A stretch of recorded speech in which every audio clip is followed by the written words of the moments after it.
Alright, so boom. We back with another hit, can't stop, won't quit. Now, I already know that most people on the internet have very short attention spans and it's hard for them to pay attention to things. Many of the people who click on this video are about to completely skip to the first entry and completely ignore everything I'm about to say. So for the smart people that are still watching, I greatly appreciate it. Let me get the most important thing for this ranking out of the way. I did not listen to any of these albums. I just casually heard them all. I preach on my channel all the time that there is a massive difference between just hearing an album and paying attention and listening to it.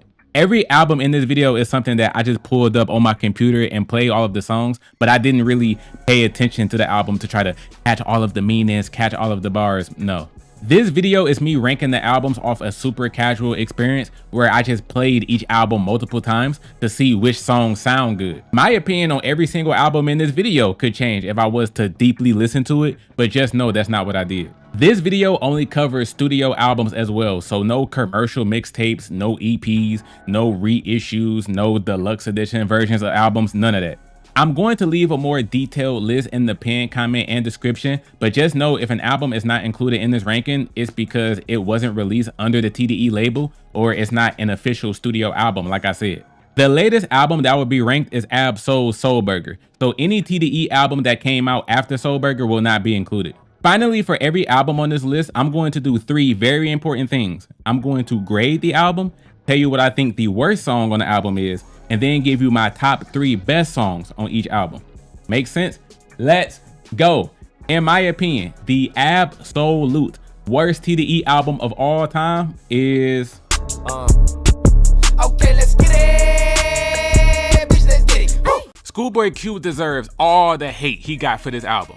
This is when chasing the mainstream trap sound is a horrible decision. According to Q himself, this was the album that, since Q had been in a dark space for so long by 2019, he wanted to do tracks he really wanted to do and have fun making them. Nah, bruh. You decided to have fun with your music and proceeded to make easily the worst album you've ever made. In a June 2019 interview with Tiffany Carver from BBC Radio 1 Extra, Q said that this was the quickest album he's ever made. He was working on other projects while doing Crash Talk, but he scrapped a lot of the material because it sounded too much like Blank Face LP. So, for the last 6 months, he decided to lock in and say, okay, this album is going to sound like this. He would even play the album he was working on for other artists, Danny Brown, Tyler the Creator, A$AP Rocky, and they were all saying, I feel like you made this before, bro. This sounds similar to Blank Face. Consequently, he wanted to give the fans something that would chart and get him numbers as opposed to something that was critically acclaimed. It's cool that he changed it to make something different sounding from his other projects, but the execution did not work in his favor. This interview is going to be referenced a couple of more times as he said some very interesting things here. One issue with this album is the A flow immediately ruined some of the tracks. The hyper energetic ad-libs, instead of providing a fun head-bopping feel to the album, it made the album sound obnoxious, such as Drunk. I like the hook on the song. I ain't really drunk, just a little buzz, but these verses are weak. Never had enough, pass me the mask, ayy. Are you down for me, girl? Been on my last, ayy. See the sirens pulling up, pigs on my ass, ayy. Even when the money come, gone way too fast, ayy. He ends every line with ayy. It just makes me not like it. Another example I actually think is the second worst song on the album, and that's 5200. 4 words I know, yeah, F all you hoes, ayy, I do the most, ayy, put that in quotes, ayy, get that song out of here. Oh man, and Die With Him, another song ruined by the A flow. I was like, what is wrong with this dude on this album? Orange beanie, think about it, got a pistol out the closet, another meal to deposit, heard your record, I'm your father, switching styles, pick a product, snatch your bitch about her products, hit a lick up in the products, I was not liking this, on this album at all. Every song he did that on, he was making it worse. Some other tracks that I don't like were Num Num Juice. I like the, okay, let's get it, bitch, let's get it, woo. But the whole song, nah, this was just a generic trap breaker to me. Water with Lil Baby. Lil Baby slid on this and easily did a better job than Q. Q talking about, this ain't for the fame. Little bitch, what you think? Ay, I'm covered in gang. Ay, I run with the gang. I do what you can. My money a tank. I might build a bank. Woo! Baby washed his ass. Floating with 21 Savage is another skip. This man's voice is just goofy on this song, and not in a good way. Made it out the hood, had to bounce right quick, wonder how I drop out, learn to count like this. Black Folk is also mid, but it's one of the better songs on the album, so that's seriously not saying much. Same thing with Dangerous with Kid Cudi. I need y'all to realize that when I say that certain tracks are the better ones on the album, I mean they're still mid, just less mid than the other ones. Lastly, some songs are flat out boring, such as Chopstick with Travis Scott. The fact that Kendrick Lamar wrote that hook is insane, because the hook is nothing special. I could've wrote that. The second track, Tails, I could've went D1, but like, I wasn't with it. My SATs and grades were high enough, but I wasn't with it. I couldn't bring my dogs with me, so I wasn't with it. My feelings, my demons, I'm living, I'm dreaming, I found it, I've tried it. Like, this album is the epitome of, it's not a trash album, it's just a whole bunch of generic stuff. My gosh, bro. Speaking of Q wanting to make this a mainstream appealing album, the most egregious example of this is the worst song on the album, Lies with Young Gangsta 400 and Ty Dolla $ign. Stop telling lies on me. That shit ain't okay. Hey. I never think that it's inherently a problem when an artist makes a song that's clearly meant for radio push or for the clubs, but some tracks, the moment you play them, it's just like, you tried too hard with this one. Q himself did not belong on this song. This track just comes off like he was desperate to have a hit, and I believe this is a top 5 worst ScHoolboy Q song ever. Let's get it started with the top 3 though. The third best song on the album is the opening song, Gang Gang. I think the song is just decent, but the energy is cool. Gang shit, been poppin', hood legend, On the other end of the spectrum, the second best song is the closing track, Attention. glide through the air, ain't cautious, yeah. Mind on the ground, ain't dreaming. The opening lines were dope about how he didn't care about a Grammy, he was just happy to get recognition from Jay-Z, Nas, and to be able to work with Dr. Dre. Admittedly, Attention is a not for me tier track. It's good, but I don't actually like the song. The only other good song on this project is the #1 best song, and that's Crash.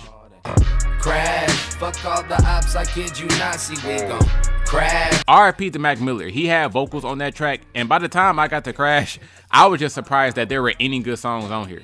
I would grade Crash Talk a high C-. I believe it's the worst album to ever drop on TDE.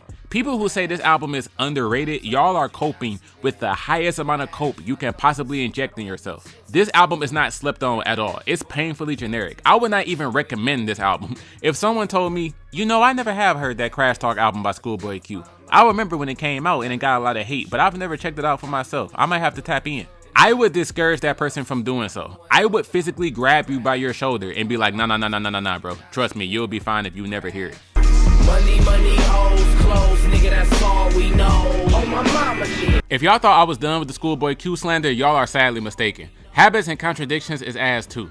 Yes, you are seeing this correctly. The 2 worst TDE albums of all time, both of them are ScHoolboy Q albums. Sometimes Q be dropping some straight up nonsense, and Habits and Contradictions is a massive sophomore slump. His debut, Setbacks, is way better than this. This album came out 1 year after his debut as well, and it just makes me go, nah bruh, you should've took some more time with this. Off rip, the opening song, Sacrilegious, didn't care for it. I like the ooh, whoa, whoa chants, but overall, no. The following track, There He Go, gotta be a top 3 worst song on the album. His delivery on this track was super whack. Bitches and the hoes know they see me, they like, there he go. They be like, there he go. ScHoolboy, there he go. The hook doesn't help his case. Up in your bra, they be like, there he go. They be like, there he go. ScHoolboy, there he go. In my opinion, there's only 2 good songs on this album. One of them is towards the beginning of the project, and the other one is towards the end. So unfortunately, there's a long 12-song stretch where it's just mid after mid, mid then decent, decent then weak. Whether it's due to the lack of energy from the vocals, the beat not being that impressive, or Q just having standard level bars, there is not one banger in the middle of this album. A track like Groove Line Part 1 with Currency and Dom, that song is too chill and relaxed, to the point where it becomes dull. Nightmare on Fig Street, you can pack that up. Raymond 1969, the Portishead sample beat is perfectly fine. It's ScHoolboy's performance over it that takes me out of it and doesn't impress me. 2 more tracks that I don't care for, but I can say I was close to liking them. They're like upper mid, is Gangsta and Designer, and Druggies with Hoes again with Solo. I have a weird level of respect for the latter song. Although I don't like it, I understand the appeal. Now the sad thing is, I like 7 songs on this project, but 5 out of those 7, I think they're just cool. I wasn't blown away by them, but I was like, yeah, sure. If this came on, I wouldn't skip it. Such as Sex Drive with Jhené Aiko. Of course, Jhené would be part of a song called Sex Drive. I keep trying to tell y'all that Jhené Aiko is who y'all think Skin Diamond is. My Hatin' Joint is decent. How We Feelin' is decent. And lastly, Oxy Music, that song is okay. I got my hustle, dog. I guess my hustle off. Prostitutes and raps and all. There are 2 songs on this album that are hot garbage. The second worst song on the album is Sexton. The beat with those sounds is very ridiculous. Me and you. One time for the bitches. Me and you. Now you could say Sexting is the worst song on this album if you don't want to count this next track that I think is the worst, and that's Tuki No's Interlude. Give it away, toe tags, toe tag, one tag, 2 tags. I know this is not a full song, but it's a minute and a half long, and there's enough vocals on it to where I think it's fair to factor it into the ranking. Na na na na na na na na na na na. Whoop! Yeah, this is bottom 1, no question. Now for the top tracks, number 3, I will give it to Niggas Already Know, Davers Flow. Niggas already know Q got shit. Niggas already know Q got swag. Niggas already know. The top 2, like I said earlier, are the only good songs on the album. One of them is Blessed with K-Dot. Stay blessed, my nigga. Bless my nigga. Really think about it, could be worse, my nigga. Don't stress. This song would be fire if it had a little bit of a more hard-hitting factor to it, like a more melodic hook or something. As it stands, it kind of gives off that feel of, it's good, but could be better. Now, one song that's fire the way it is Hands on the Wheel, fuck that, featuring A$AP Rocky.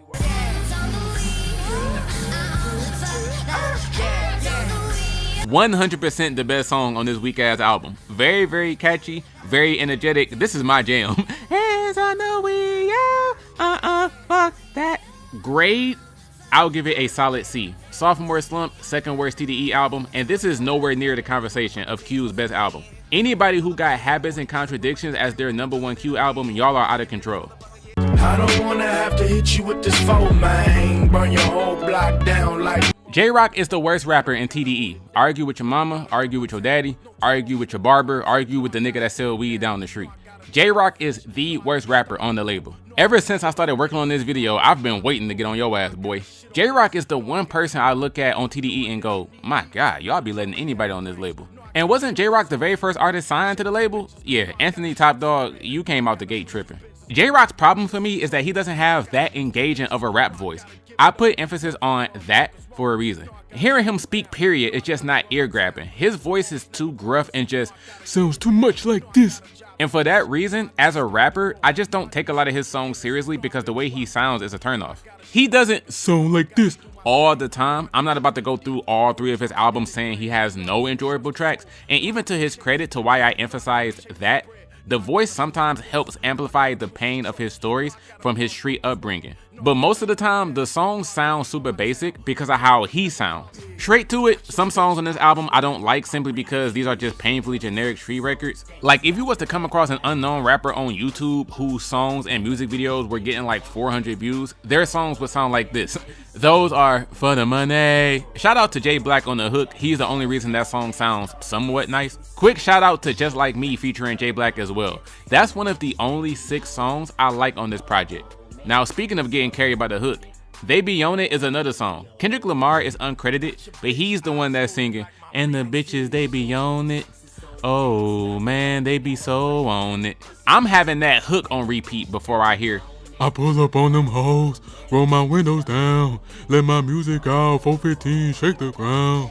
I be hearing this song like, Kendrick, come back, please. On the other end from getting carried by the hook, one track that's ruined by the hook is the opening track, Cold Red. This hook is disgusting, and I would have liked this song if it wasn't for that.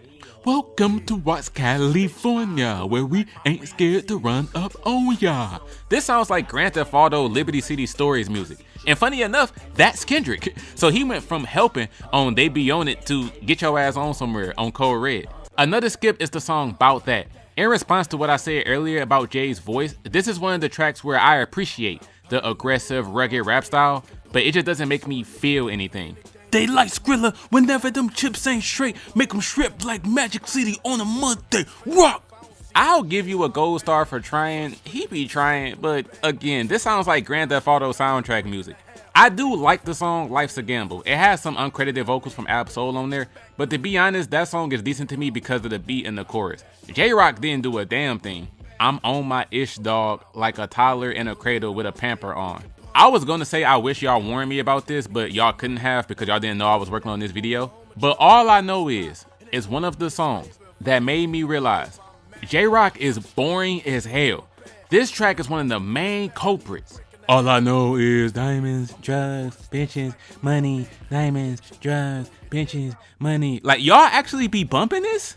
I already know there's many albums where people will comment complaining about the placement I have it in the ranking. What? You only got this album in blank place? Or you really got blank and only blank place? I bet not see a single comment complaining about the placement of Follow Me Home. There's way better albums in this video that y'all can be defending. The song Elbows? Nigga, boring as hell. Poke your elbows out and swing like this. Poke your elbows out and swing like this. Get this album out of here, bro. The worst song is Boomerang. She got that wet.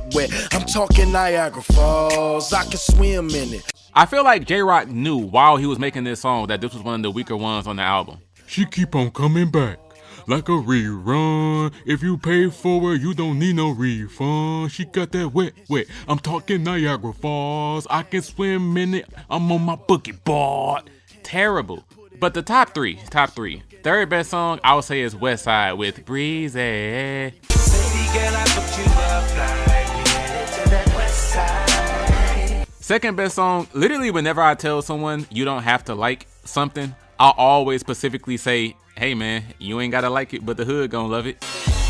Keeping the G ain't nothing. You ain't gotta like it cause the hood don't love it. And the number one track, was there any doubt in y'all mind? I say, was there any doubt in y'all mind? It's All My Life with Weezy and will.i.am.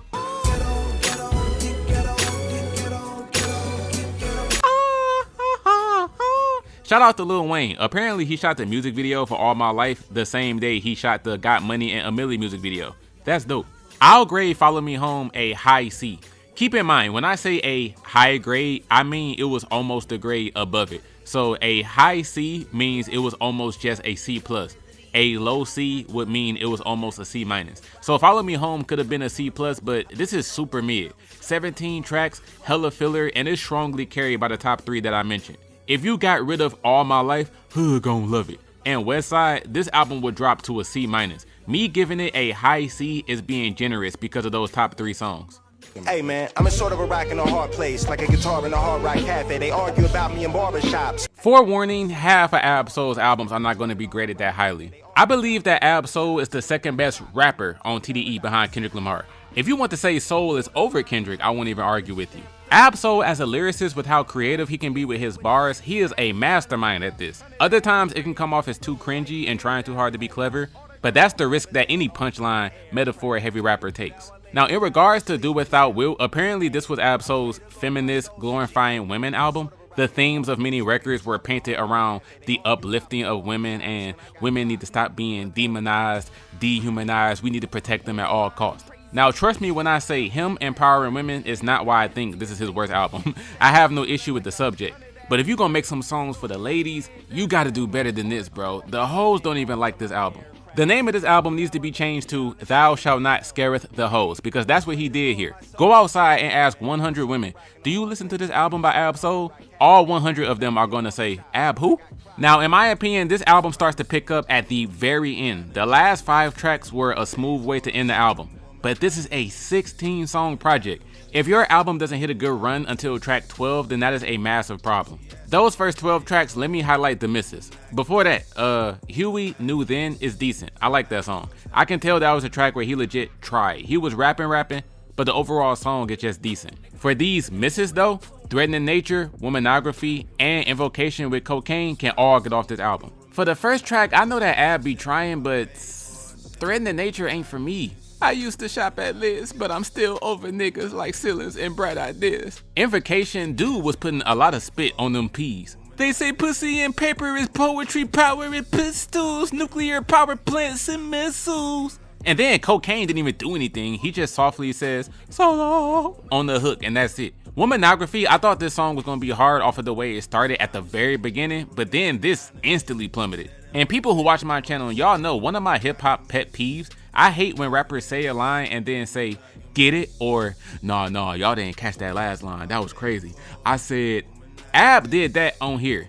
Getting comatose and high, they on my pole because I told them. Get it? Totem pole? He did it again on the second worst song on the album, which is Beat the Case, Straight Cricket. Beat the Case has a hook that is a repetitive mess. All I do is beat the case. All I do is beat the case. All I do is beat the case. All I do is beat the case.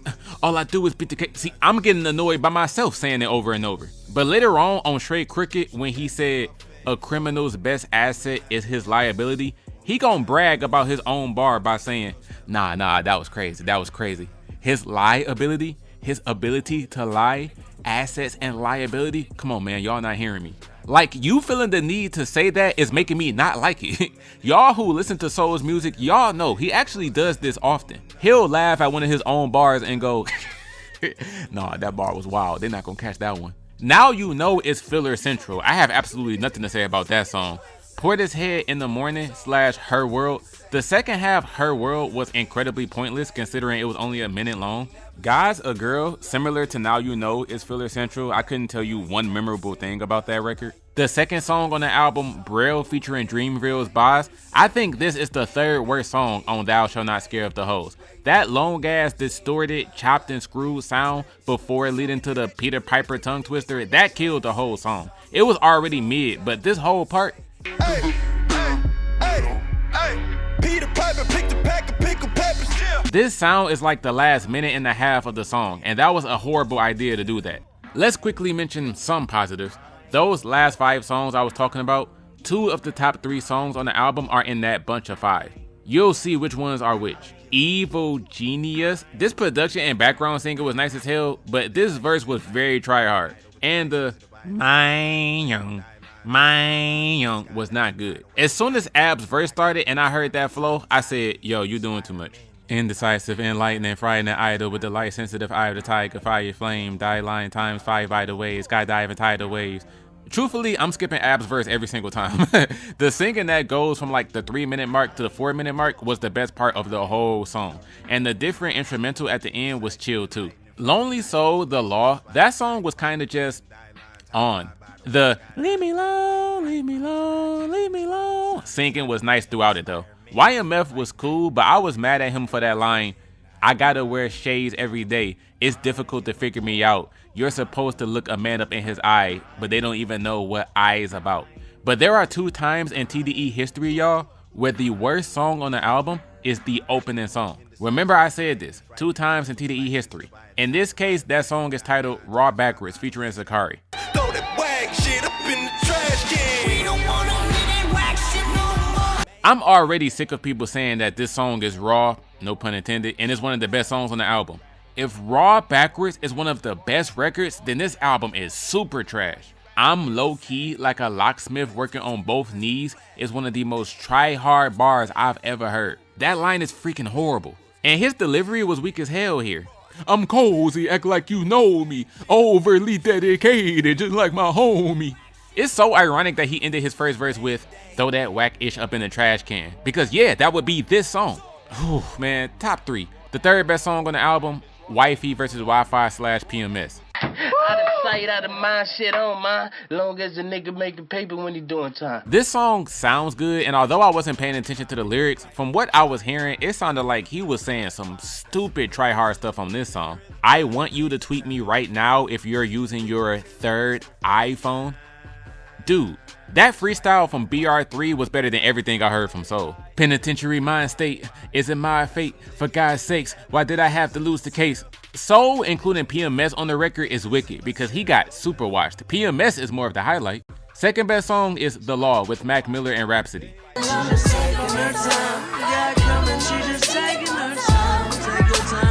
I will always be a strong advocate for the less Rhapsody, the better.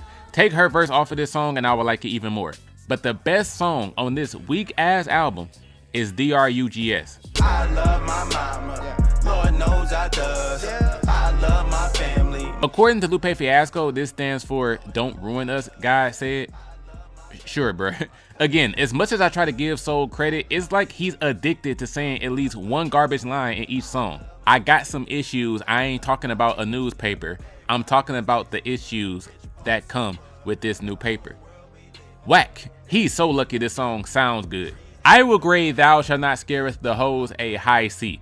This is Ab-Soul's worst album. Way too bloated, standout weak bars. There's nothing that's amazing on here. Even the best songs are only good, and that's not enough to get it out of the C range. Very riveting. Do you love me for the benefits? Finish this. It is time that we talk about Mr. Showtime. You know the funny thing about this project? The top 3 best songs are all right next to each other. This album is Isaiah's first, and it's also his worst, releasing in September 2016. After playing this album a couple of times and going back to it, I've noticed some things, and y'all already know I have my thoughts. But before we get to that, it's time to recap, so let's get into it. Let's talk about Isaiah's #1 flaw. I made a video back in 2019 called 5 Rappers I Refuse to Listen to. I put Zay on that list, and for those of y'all who need a reminder, let me play what 2019 Amir said, because my opinion is exactly the same 7 years later. If there are any big Isaiah Rashad fans watching this video, then I strongly apologize, but I have to say it. Isaiah Rashad bores the fuck out of me. Like, oh my gosh, not even just makes me a little tired or puts me to sleep. I feel like I'm in a coma when I listen to his music. For comparison, Bone Thugs and Harmony are my favorite rappers ever, as their harmonies, all puns intended, in combination with them talking about their struggles, family, life in general, it just takes me to another place when I listen to their music because of how chill and laid back can be. However, I really dislike their album, The Art of War, as the chill and laid back records on that project work against it, and I find it to be a very boring album. I bring that up to say this. The Sun's Tirade and The House is Burning are Isaiah Rashad versions of The Art of War. Zay's whole music style is something you go to for a vibe, whether you're partying with friends or you're by yourself cooling out, whether you're sober or whether you're high or drunk. That's the type of music he makes. The downside is that both of these albums are too laid back and too chill to the point where it's a strong detriment. For an album that's supposed to be for the vibes, he did not come through with said vibes. This album is boring as hell. I saw an interview where Zay ranked his 3 projects from top to bottom, and he had The Sun's Tirade at #1. When I saw that, I was really like, it don't matter, bro. Choosing between The Sun's Tirade and The House is Burning is the definition of having a mid-off. Nah, I'm just talking junk. Only this one is mid. So one thing I said in that 2019 clip is that the very first time I played The Sun's Tirade, the first 2 songs, For the Squad and Free Lunch, I yawned 5 times between both songs playing, and I turned the album off and I didn't care to hear the rest. And I still stand by this. For the Squad and Free Lunch are both mid. I'm sure For the Squad is about something emotionally important, but how it sonically sounds is dreadful, man. I got $1 in the stop in Kansas. Alright, now stretch it. Bless it. Bless it, my brother.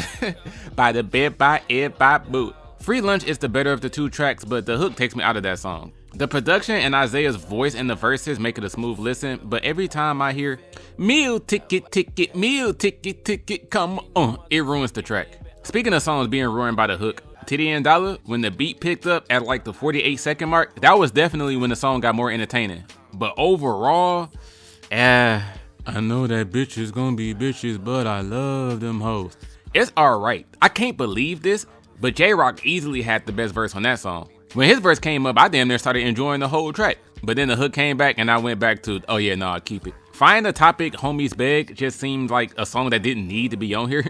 The production is soulful, jazzy, but there's nothing really to the song. The whole time it's playing, it doesn't do anything for me. The top 3 worst songs on the album are all in the second half. That song, A Lot, like I'm ballin', I'm like LeBron on them. That reminded me of my outro by Blockboy JB. Outro. I understand how this song having a hard beat can make people really hype, but I don't like the staticky vocal effect on the whole song. And it feels like an ignorant song where he just learned his words saying anything. Don't Matter when Skiiiwalker, this beat super threw me off when I first heard it, because basically the first few seconds sounded like it would be something different. But then it started sounding like Mario Kart music. It has this old school filter sound on it to where it also sounds like Flintstones cartoon footsteps music. And I'm not saying that as a good thing at all. I'm saying that's the exact reason why I don't like it. They told me that I had to see it for my fucking self. And if I make it to the gates. But the worst song on the album is By George. We don't usually take that long. I guess this was supposed to be one of the songs that you're supposed to get lost in the feel of the song. Hop on the road and say that it was live. Some of y'all may love this track, but I think throughout the mountain of mid that this album is, By George is at the top of that mountain. B-Day with Dinkin' Blues and Kari Fo is also a track I dislike. It isn't at the top of the mid mountain like A Lot, Don't Matter, and By George were, but it's still a skip. As minimal as they are, the bright spots on the album I will say are the songs Brenda, Silk the Shocker with SiD, Double A, Dressed Like Rappers, Stuck in the Mud with SZA. I was disappointed in that song. I'm only calling this song a bright spot because I enjoyed the first half of it. The second half was just aight. Papa Zanny, make your problems go away. I didn't like the second half at all. But let's get into this top 3. Third best song on the album, What's Wrong with Kendrick Lamar and Zacari. Oh, sometimes I get so out of myself. Second best song is Rope/Rose Gold with SiR. You are the fancy car that keeps me going. The second half of the song Rose Gold is certainly better than the first half. You are the fancy car that keeps me going. And the best song is a song where off my first time hearing it, it didn't even sound like Isaiah to me, but it ended up being #1 on the album regardless. And that's Park. I'm just a bandit, plus I might sharp as a tackle or a guillotine right at your family. The Sun's Tirade is a high C. It could have been a C+, but this album is way too slow for my liking. Isaiah Rashad on this project is mind-numbingly boring. The laid-back, chill vibe is ironically the downside of this album. Anybody who has this over The House is Burning, you're out of your mind. I smell like pussy. I ain't even washed off. Back to the money. The only TDE album to drop during the year of the pandemic. Reason is the definition of an okay rapper. There is absolutely nothing that he does that you couldn't get from somebody else already in the rap game, or hell, somebody else that's on the label with him. Reason is so unremarkable and not worth recommending. He'll have some good songs here and there, he'll have some good moments, but as an overall package, it's like, dude, find you a different career at this point. As a rapper, I really don't see his career going that far because he's just not that interesting whatsoever. He can make himself interesting and get his career to take off, but I'm not seeing it from what I've heard. Now, like I said, this was the only album from a TDE artist to drop during 2020, and let me just say, TDE did not start this decade off on the right foot. Throughout the first 10 tracks on the album, I liked one song, and that single one was the best song on the album, so I'll get to it in a moment. But everything else, the opening song on New Beginnings, Something More, it is a quote-unquote good song, and I don't know if this just goes into my dislike of Reason, but this song felt too pretentious to me.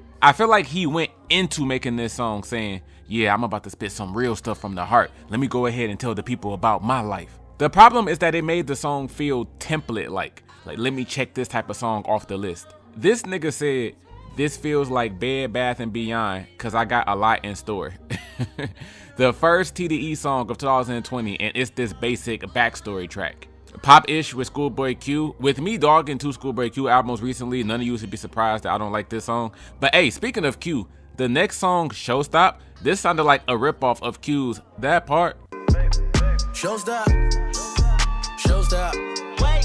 Showstop. Showstop is in the better half of songs I don't like. It's mostly ruined by Kendrick Lamar in the back going, wait. Another TDE artist appears on a M.A.A.d song on this album, and that's Ab-Soul on the song Flick It Up. This track sounded like a ripoff of J. Cole's ATM record.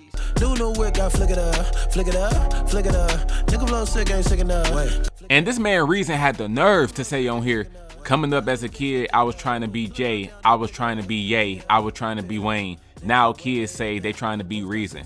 Please, if there is any little boy out there in the world that's saying, I want to be like Reason when I grow up, someone please tell that boy that he can strive for greater things in life. You can go work at Foot Locker in your local mall, and that will be a higher ceiling than what you're dreaming of. 2 tracks that I don't like because I just think they're rather boring are the closing track, Windows Cry. This could have been a dope record because it's about the start of his career on the TDE label, but it just ends up being unentertaining. The other one is Sauce featuring Vince Staples. There was some energy on the second verse, but overall, hell no. The rest of the song, and especially the hook, can put you in a coma. That bitch bounce, I don't trip. I'm a boss, I might slip, I don't fall. There are 2 decent tier tracks on the album for me, and those are Extinct with Isaiah Rashad and JID, and then Westside with Mariba. Those songs were okay. But to get back to the slander, I just have to say what the second worst song is on here, and that's Favorite Nigga. On this song, he has the flow of a bum-ass SoundCloud rapper. Hoes will fuck me, yeah. She can't touch me, yeah. Yo bitch ugly, yeah. That song was buns, but the worst song on the album gotta be Stories I Forgot. This sounded like something that should have been on ScHoolboy Q's Trash Talk. The delivery on that first verse freaking sucks. Tales of the ghetto hood folk, I forgot them. Mosh pit, ghetto mosh pit, niggas wildin'. I got on the counter, Monty toxic. The second half of the song was better, but by that point, I was already not liking it. Now, for all y'all newbies out there that don't know, when Amir rates music, he has a tier called a Not For Me tier, which essentially means songs that I can admit are good, great, and are one of the best songs by that artist. I just personally don't enjoy listening to it. But based off of how I would judge a song, I can give it its credit. There are 4 Not For Me tier songs on this album. One of them is Something More, the first song I talked about that felt like a template, Let Me Tell Y'all About My Roots record. Another one is Gossip. This and Something More are top 5 on the record, but they're just not to my liking for real. Now for our top 3 songs, both number 3 and number 2 are Not For Me tier tracks. Number 3 is I Can Make It.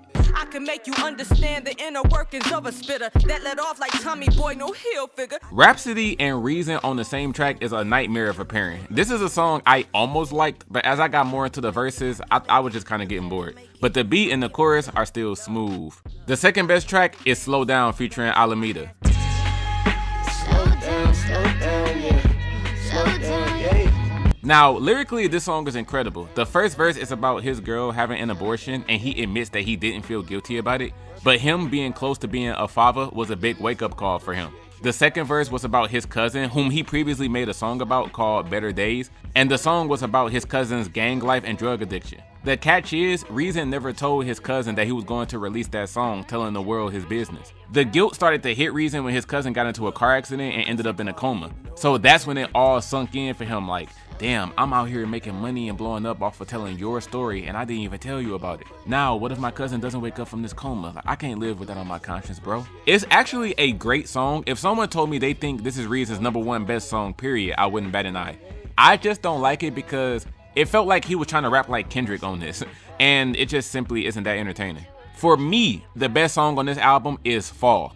We all want the same shit, just wanna be famous. This is the song with the controversial Mac Miller line. For those of y'all that's unhip, Reason was in hot water when this album dropped because in one of the verses, he talked about how difficult it is for men and women to make it as a music artist. Specifically for men, he paints the idea that people in this industry are so predatory that they'll give you the tools to lead you to your own grave. Specifically, they'll surround you with yes men who gonna tell you everything you make is hard, give you fancy jewelry, give you stacks of cash, and worst of all, give you a ton of drugs. You can become an artist that gets hooked on said drugs and end up losing your life at an early age. Now that all sounds fine on the surface. Like, it sounds like a good topic for a song, right? The uproar came from the fact that he name dropped Mac Miller.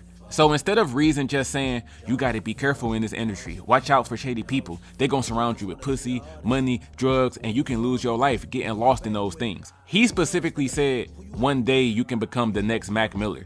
Many people felt this was super disrespectful and that he could have gotten his point across in the verse without naming a particular person. Me personally, I don't think it's that serious because I understood the point of the verse and I don't think he was using Mac's name in vain. Whatever side of the fence you're on when it comes to that argument, I think it's the best song on the album regardless. I'm grading New Beginnings a low C+. The fact that this was the only TDE album to drop during the year of 2020 is pretty sad. I get the pandemic was happening and all. I get that TDE don't want one of their artists to outshine the other one, so they don't want to release too many projects from different people at the same time. Let's give this person a few months to shine on their own and then we'll put out this next person. I get all that, but y'all came into this new decade talking about, ladies and gentlemen, premiering our newest artist, Reason. I think that was the downfall of y'all label right there. So the best time to be invested in me. The worst song ever released by a TDE artist is on this album, and I can't wait to show y'all what it is. Skiiiwalker is the most mysterious artist on TDE. Nobody knows anything about this man. This album is so damn obscure that it doesn't even have its own Wikipedia page. I don't even think Lance himself listened to this album after he released it. He put this out and said, alright, that's done.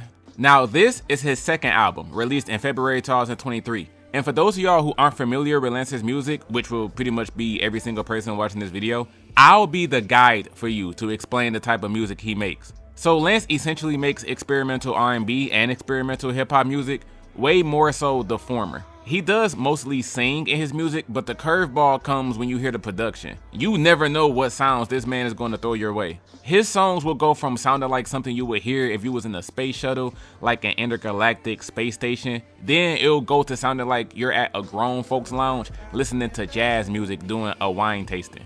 And then the next track would sound like lo-fi music that you would listen to while riding a train or a subway. And then the next track would sound like Hallmark holiday music while you're walking downtown and it's snowing outside. And then the next song would sound like a Diet Music Soul Child performing over a Jay Dilla or Questlove beat. All of those different settings I just painted, that's how all over the place this man's music is. You have to hear it for yourself, but I'll show y'all what I can. Even his music videos, which are playing on the screen as I'm talking right now, are so abstract and otherworldly that you will watch these and think, what the hell am I looking at? Like one of the mid songs on this album is called I Just Want. This sounds like he was trying to make Hawaii or Barbados vacation music. Now I want to celebrate, avoid all stress and no way. Like, what is this, dog?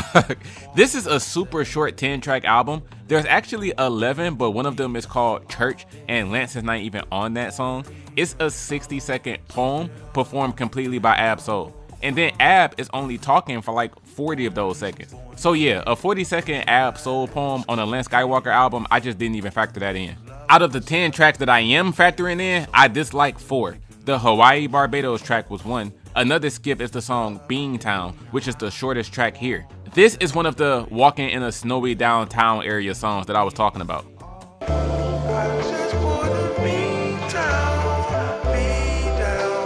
Speaking of weird ass strange niggas that are signed to TDE, Isaiah Rashad has a feature on this album on the song Sample Talk.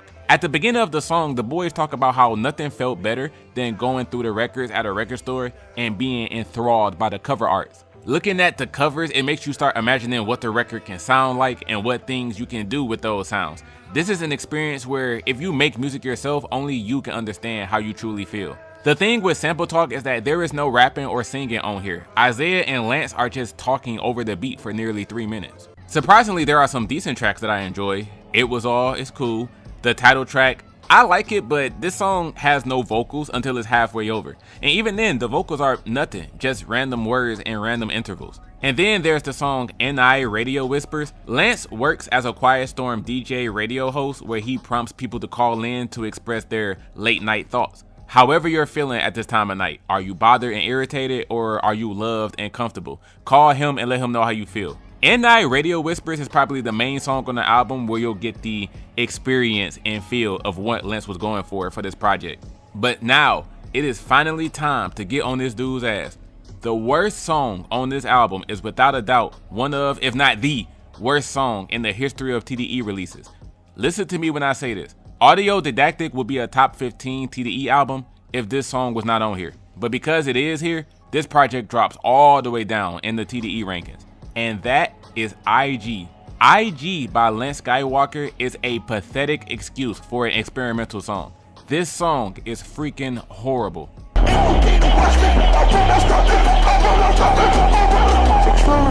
There is not one good melody, one good rhyme, or one good instrument that is played during the first 2.5 minutes of this. I say that because there is a moment of like the last 25 seconds where it switches to a really smooth beat out of nowhere, but the first 2.5 minutes is just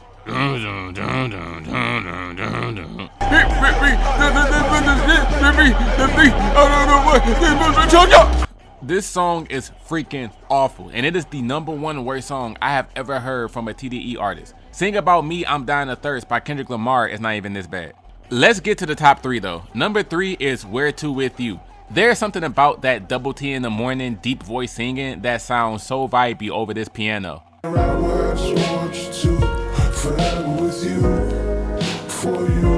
Off of the first 20 seconds, I thought that song was about to be some BS, but the background harmonies and the production definitely made it sound smooth over time. The second best song is Friends. That's a really good track.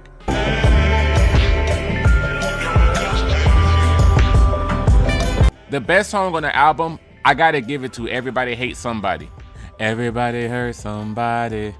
especially the ones you love. There are moments where I don't know if it's Lance's voice pitched up super high or if it's a woman singing in the background, but it sounds beautiful to me.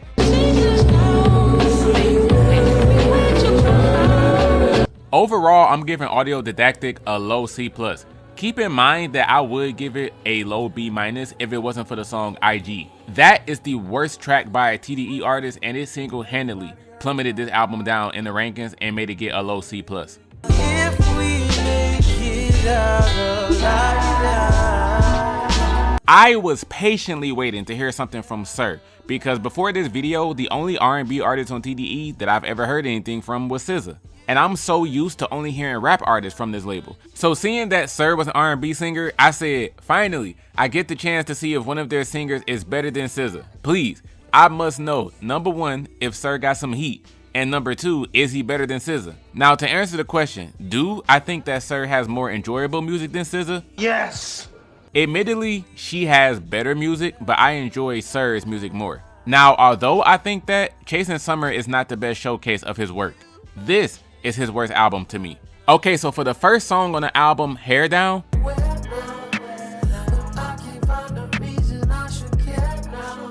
I'm about to tell y'all the gooniest of gooner things I think I've ever said on this channel. So when this song started playing, I instantly recognized it because I've actually heard this song in a porn video before. I'm being 100% honest here. Playing this track, my heart started beating fast. The gooner in me jumped out because I thought I had put on the porn video by mistake. I was like, oh Lord. I said, ain't no motherfucking way. If you want the video I was watching while I heard this song, I'll put it in the pinned comment. No, let me stop. For the people who have heard this album, this may be a crazy take for y'all, but I think Hair Down is bottom 3 on this album. I actually think there's hella songs on here that's better than Hair Down. 2 tracks on this album that are better than Hair Down, but I still don't like them, are Mood featuring Zacari and Lucy's Love featuring Lil Wayne. For the former track, I ain't in the mood if I ain't in my bag.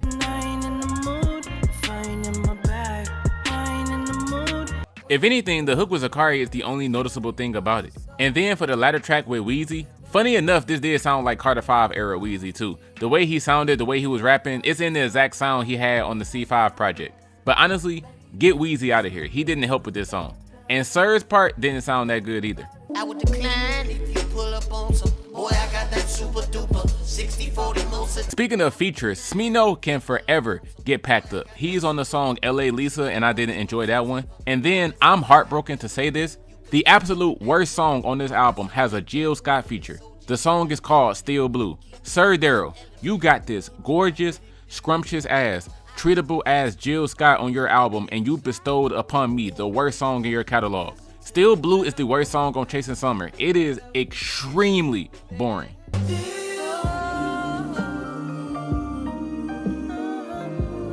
I blame Jill for this too. She did not help this song. She actually helped with the dreadfulness. Speaking of dreadful, just to throw this in here, the second worst song on the album is Wires in the Way. It'll put you to sleep, but it won't kill you like Still Blue would. The reason this is SiR's worst project is because it's a combination of everything. On most of the tracks, his singing doesn't really hit, the production doesn't really move me, and although I like 8 songs on this album, 5 of them just make me shrug and say it'll be chill to have on, but I don't think this will blow somebody's mind if I recommend it to them. Such as the final song on the album, LA, the track You Can Save Me. My enjoyment of this song mostly comes from the chorus. But you can save me from myself. The track New Sky with Kadra Bonet was cool. Touchdown was cool. That's Why I Love You. I actually heard Sir Daryl say that he wrote that song 4 years before he released it, and that he didn't put it on his first album, November, because he didn't want to force the song and have people getting the wrong idea on what the subject matter was about. Let's get into this top 3 though. The third best song I'll say is John Redcorn.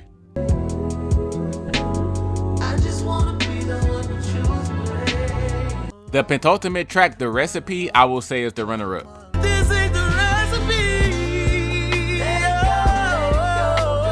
That is so smooth. Let it go, let it go. Ironically, the best song on the album is called Fire, but it's not a fire tier song. I think it's really good, but not quite fire. In a September 2019 interview, SiR said that this was the most uncertain song on the album, as he didn't know how people would react to it. I'm glad that he included it, as it's the best song here. 'Cause I ain't to roll it if I ain't rolling that fire. Chasing Summer is another low C+. I like Sir Daryl a lot, but I believe Chasing Summer isn't that strong of a showcase for his music, and his other two albums that I'm going to discuss later are much better.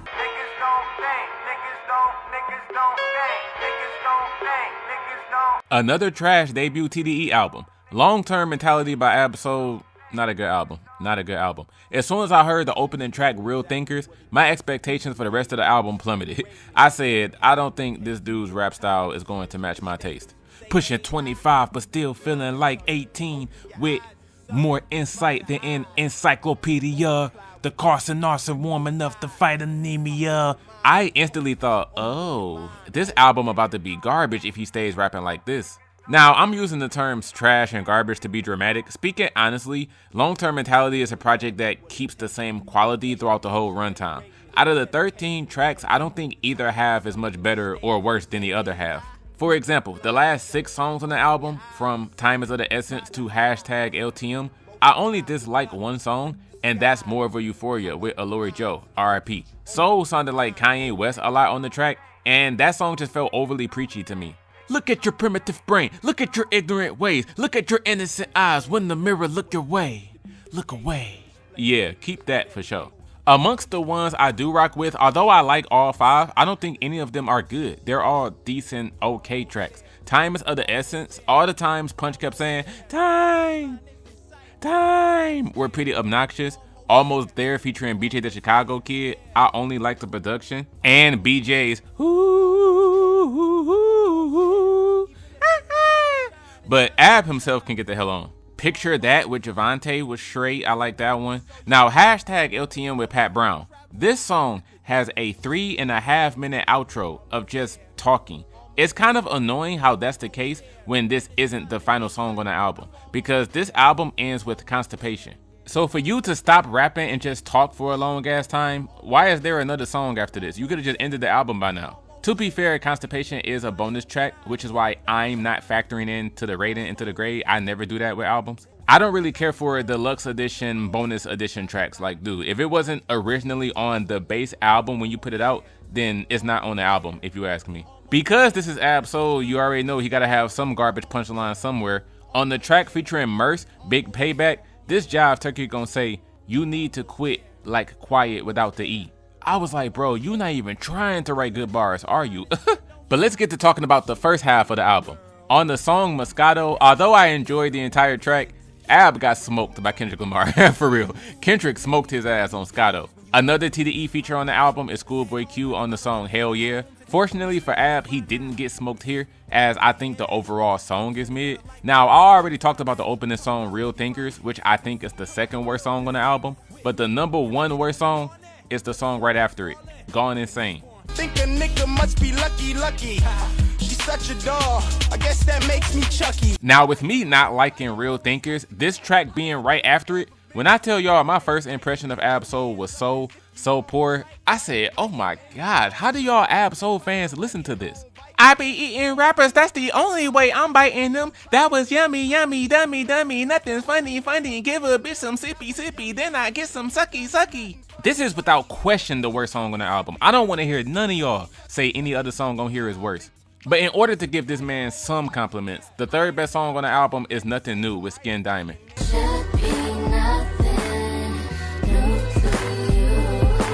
Now, for the only 2 good songs on the album, people really don't talk about this album at all, and I see why. There's only 2 good songs on here, but one of them, the second best track, Top Dog Underdog. I'm all bite, no bark, a Benz to a go-kart. All I do is go hard, it's a dope film, co-stars. Now it's time for the Ab-Soul trash lyric of the day. They told me to break a leg, so now I'm an amputee. Give me 50 feet like G-Unit sneaks. Nah, that was crazy. Y'all don't understand. Get it? 50 as in 50 Cent. 50 was the leader of G-Unit. Sneakers go on feet.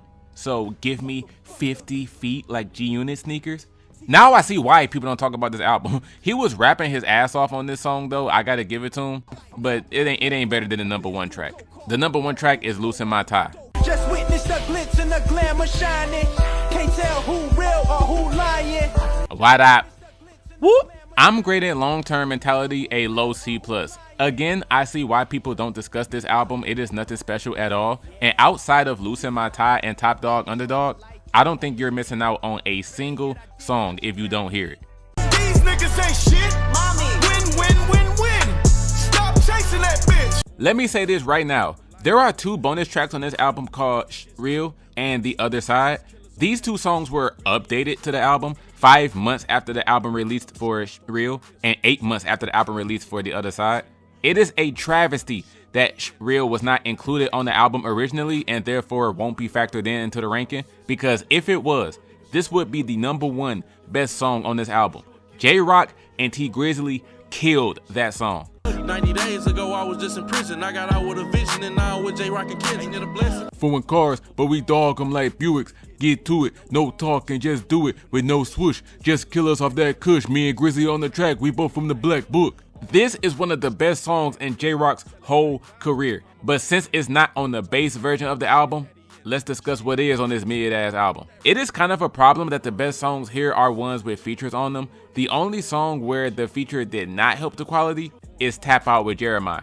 And I'm going to say it now, this is the worst song on the project.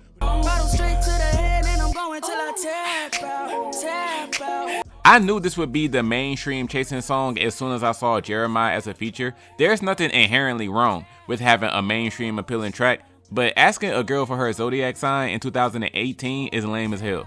The song is still okay, I'm not saying it sucks. It's a mid-tier partying with the hoes record, but if I'm ranking redemption tracks from worst to best, Tap Out is at the bottom. Before I dive more into the features, some other feature list songs that I don't like, let me just name a few of those. The final song on the album, Win, pack that up, bruh.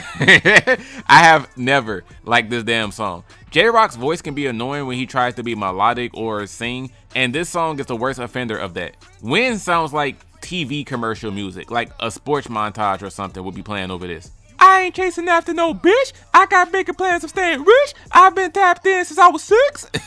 This man's singing is horrible, but I must admit, he is crazy saved by the production. And by saved, I don't mean the song is good at all. I mean, the beat is why the overall song is not horrible. The second track on the album, he's not a feature, but Brent Faiyaz has some slow ass singing on here.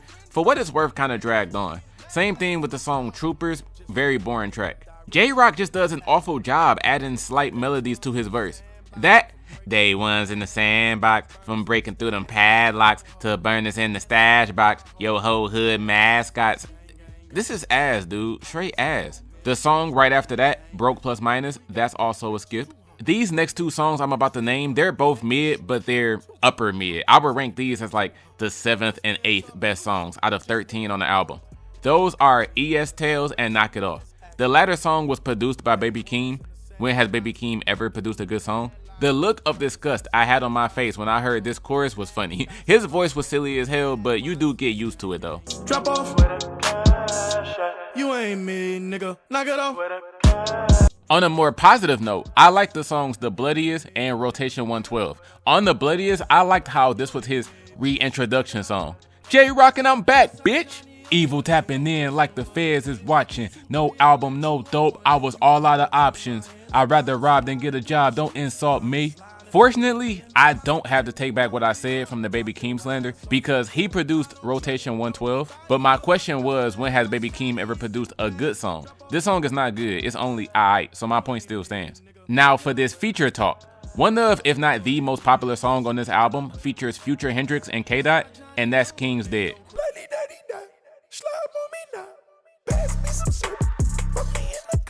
J-Rock's flow on King's Dead was insane, but let me tell y'all something. I have never heard this song in full, and since I haven't, I had no idea that Kendrick had this switched up flow and sound on the second half.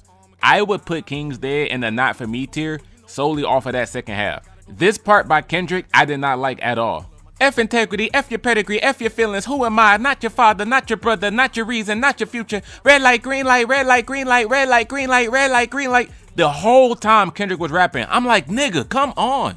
So, I'm sorry, but because of Kendrick Lamar, get King's Dead out of here. This is not even top 3. Speaking of the top 3, another not for me tier song. This song is cold, third best track, but I gotta admit, I don't really like it. That song is Out of Sight, Out of Mind with J. Cole.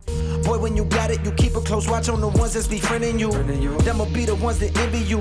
J. Cole has a verse about using drugs to overcome his problems with his wife, his baby mama. It's been hard for him to find the drugs he really needs. So in the house, I go to find an outlet, waiting on the plug just like an outlet.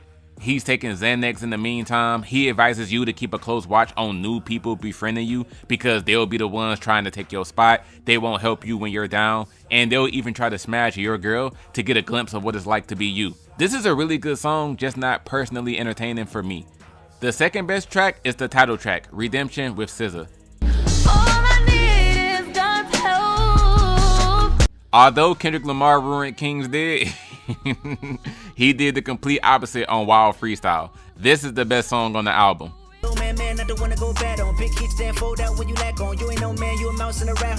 Both palm in hand praying I stay up. I know you try your best, but it's not like us. Wow. Redemption gets a solid C+. Y'all have to remember that I don't think that highly of J-Rock to begin with. This is an average album from an average rapper. The title track with SZA, King's Dead with Future and Kendrick, Out of Sight, Out of Mind with J. Cole. For the most part, the best songs on the album are the ones where he brought reinforcements, and that's not a good thing. Going off of the 8 songs where it's only J-Rock, this would be like the second worst TDE album of all time, only above Crash Talk. Like, I really want to make that clear. Outside of Jeremiah, this man got super carried by the features on this album.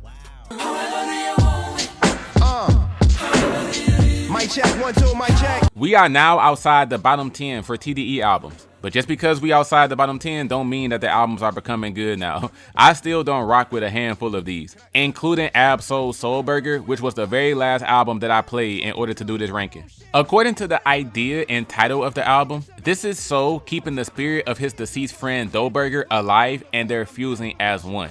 Dough Burger was someone that Ab loved as a brother, and he went into the album with the idea of our spirits are intertwined. I wanted to channel his energy with my own and show gratitude to a fallen loved one. This is a beautiful concept, but there's like 2/5 of this album you can keep, I ain't gonna lie. A 15-song project, there's like 6 of them where Ab, I gotta hit you with the, that's a no for me, big dog.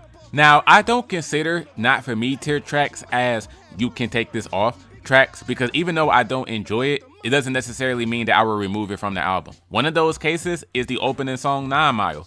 This track is carried by the tough Back to Life sample. So explained that he used this sample because Belly is in his top 2 favorite movies, so this song is like a spectacle cinematic opening similar to the film. The following track, Payday, this track just felt super erratic, like it's just a spaz out record, everyone just lose your mind and go crazy type of song. Put this on at a show and watch everyone look like wacky waving inflatable arm flailing tube man. I also do like the Ed Welcome to Good Burger homage at the end. The next 2 tracks, I think they're decent. All That and then California Dream, those were decent. But then right after California Dream, bro, there's 3 straight misses. Bucko JR was a sample and homage of Lil Wayne's BMJR. I have gone on record multiple times on my channel saying that BMJR is the #1 most overrated Lil Wayne track ever, so I was for sure destined to not like this song. I, Myself, and Me with Doechii. I don't know why Doechii is even listed as a feature. She only has some soft background vocals, and she is more prominent on the refrain, but still, she's barely here. There are so many tracks and music where the other person's contribution is so minimal that they don't even bother putting their name on it. I feel like Doechii should have did that here, because nothing about her performance says Doechii. This could have been anybody. D&D with Notorious NIQ. Hearing NIQ's voice was a nice change because Soul was becoming a drag, but her verse was mid too. I will say though that the last 30 seconds sounded way better than the rest of the song. I've been standing in my powers,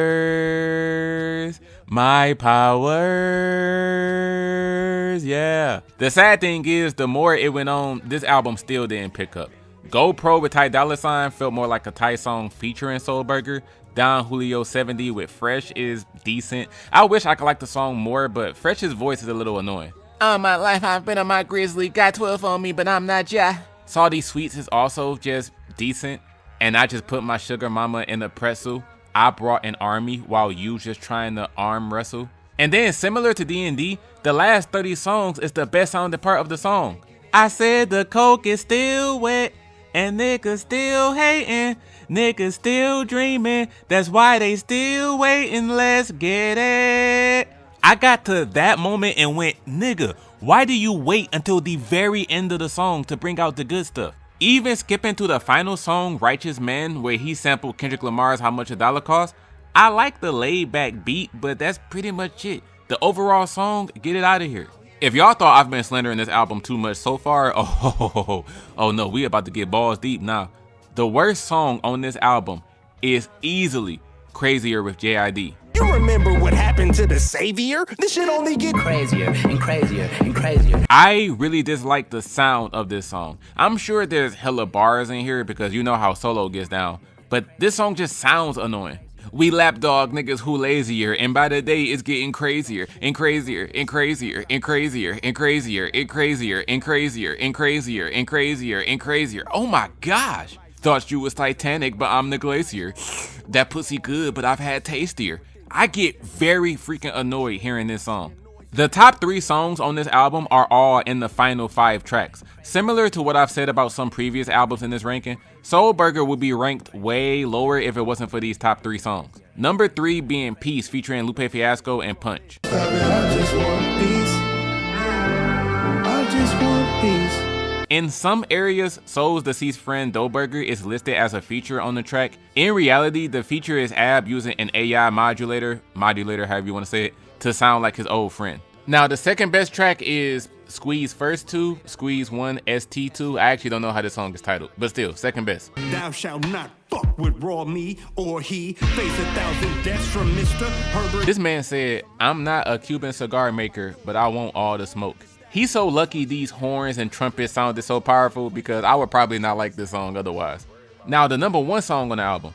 Y'all ever had this moment when you're playing a project and one track hits you so hard that it makes you go, oh yeah, I already know this gonna end up being the best song. I don't even have to hear no more. Off of the first 30 seconds, this is already the best thing on this album.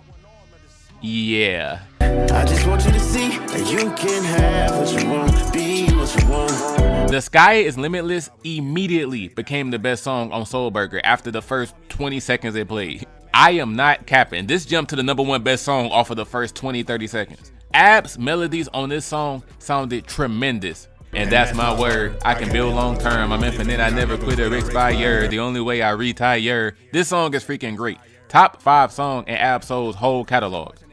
I'm grading SoulBurger a solid C+. If I can knock this album down to 10 tracks, the 5 songs I'm getting rid of are Payday, Bucko JR, D&D, GoPro, and Crazier. This could have been a top 5 album in TDE history if those songs weren't included.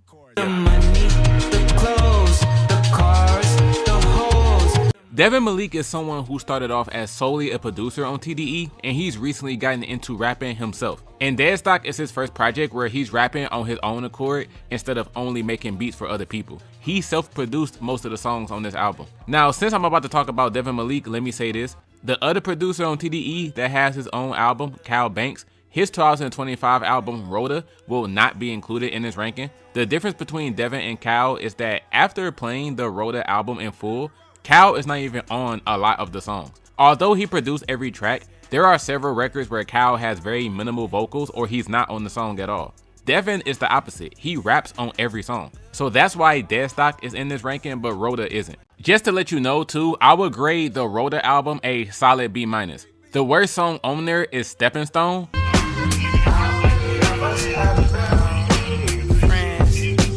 And the best song is 400.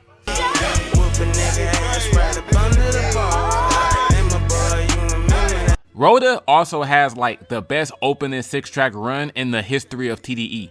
From Sequoia to Chicken, oh my lord. That opening track run is phenomenal. 400, Tech Tech Tech, IG, Crucial, and Chicken. I need every person watching this video to go listen to those 5 songs. That whole run is incredible. Now on to Devin. Devin Malik is a TDE version of Lil Tecca and Eem Triplin.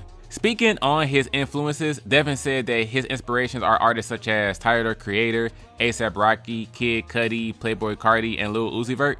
With those latter 2, yeah, you can certainly hear it on this album. If you want a TDE variant of Carti, Uzi, or Tecca, you certainly need to give this album a chance. I think there are 5 good songs on this album, and the problem is those 5 songs are within the first 9 tracks. So for this album to be 15 tracks long, the whole last third of the album could get packed up and shipped away. The whole project is just, I'll give you credit for having a hard beat here, a nice melody here, but overall, this album is nothing to hype up that much. The opening track, Bang Your Head, is part of the blame for this. It features ScHoolboy Q and is 5 minutes long. The song does not become good until the beat switch at the 3-minute mark. All before that, neither Devin or Q did anything noteworthy over the first beat. I'ma hit your bitch, I like a lot. Bitch, my wife. On top of that, I saw an interview on Lit Live where Devin said he got Q's verse at the last minute and Q almost ended up not being on it. So Q, you might as well have kept this. The second song on the album, Geeker Town, this is one of the ones that made me say earlier that Devin is a little Tekka variant. One rule, tell me that you love me. One problem with this album is the inconsistent production. Sometimes the beats will be insane trap beats, but other times it will be some wild card stuff that don't even sound like a hip hop instrumental. Two easy examples. The beat on the song Annoying definitely sounds like it's of a different genre. Not necessarily pop-ish, but just not a rap record. And his melodies were very amateurish. We argue every day, I'm trying to say what I want to say though. We argue every day, I'm trying to say what I want to say though. We keep going all this back and forth, it's starting to get in the way though. Another example is the song Backstage. Devin said in an interview that this is the first song he would recommend to someone who's never heard the album before. And I think he tripping for this. The song does not suck, but this certainly is not a song I would tell a beginner to check out.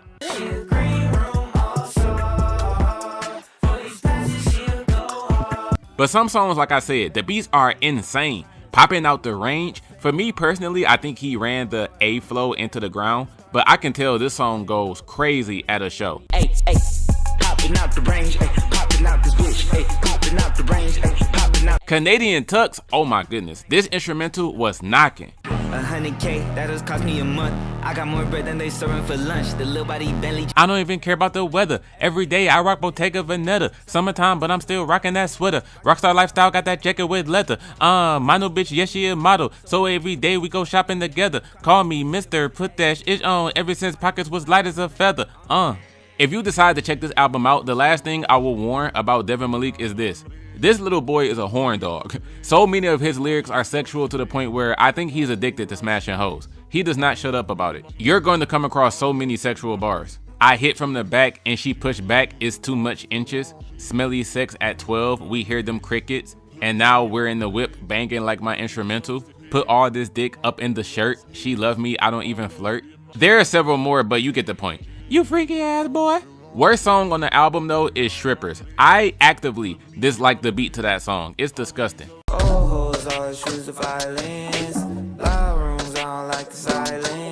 Let me show y'all this top 3. Third best track is Link Ducker. Stand up for your life. Stand up to the hype. We don't take advice.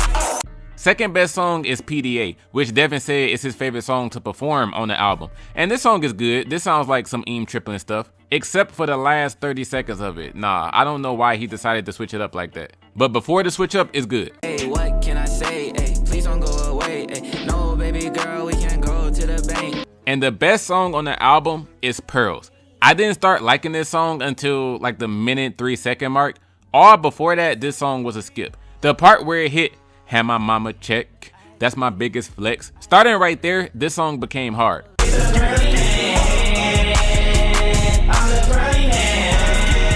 I actually don't like the first verse on this song. When I play Pearls, I instantly skip to the chorus and then let the second verse and the rest of the song play out. On my pearls, put that on my pearls. It's the pearly man. I'm the pearly man. Oh, I was so glad that part came up because this song was about to be ass if he didn't do that. Dead Stock is a high C+. This is the type of album I would recommend with a warning. Since it's 15 songs, there's definitely going to be a handful you won't care for, but I recommend playing it one time for the one time. Especially if you're a YN. If you're a young dude and you already like Triplin, Lil Tekka, Lil Uzi Vert, Playboi Carti, you're definitely gonna come away with this album with a couple of songs that you like. Money, hundreds, higher, want it, we can run it. Yeah, y'all, we are at the final J-Rock album. Out of 33 TDE albums in this ranking, I don't think any J-Rock project even cracks the top 20. J-Rock is the worst rapper on TDE. I'ma slander him more as this entry goes on. Unlike his first album, he was smart enough to not make Redemption and 90059 super long. This is only an 11-track album, so let's get straight into it. The worst song on the album is Easy Bake with Kendrick Lamar and SZA. Oh Lord, I'm just reminiscing. Could it be some intervention or some intervention? This is the second song on the album, and I immediately went, oh my gosh. The beginning of this song was freaking horrible. If I do get some shines, you try to snatch, blame him. There's repercussions, blame him. And concussions, blame him. You know what's after that in the discussions, man, damn. This song only started sounding good when SZA's part came up, and then J-Rock's final verse was a nice touch too. But Kendrick didn't really help, and the first half of this song was so ass. If it takes over 3 minutes to get to the best part of your song, then that's an absolute travesty. Other than Easy Bake, I only dislike 3 songs on this album, so let me say them now. He had some of his TDE label mates all over this project, and they didn't really help that much. The other songs that I have as bottom 3 on the project are casualties of this. The second worst song on here is the title track with ScHoolboy. I don't care if Lance was channeling his inner old dirty bastard, him on the chorus sounded awful. I take your vine on this road you do. That song being released as a single is pretty sad. I don't know why the hell he thought that song was going to make any moves. The only reason that track isn't worse was because J-Rock's verses were solid enough. Rounding out the bottom 3, another song that can leave the premises is Wanna Ride with Isaiah Rashad. I like the flow at certain parts, but J-Rock's voice wasn't that convincing, especially when he said politicking at an all-time high, but I'm just getting high. A lot of people like to wear disguises, I just improvise. That flow could have hit way harder, but his voice didn't have that conviction to me. It sounds like he's whining on this song. Yeah, this hustle is poetry. Money don't grow on trees. So much to oversee in this world that belong to me. The last song that I didn't like was Vice City. Although I did bring up that song Constipation that was on episode Long Term Mentality, I brought up how it was a bonus track. I didn't say my rating for the song. If I was to factor it in, that song would be mid. Just like Vice City, this is mid tier too. All of these fellas getting on the track together just ends up being too many cooks in the kitchen.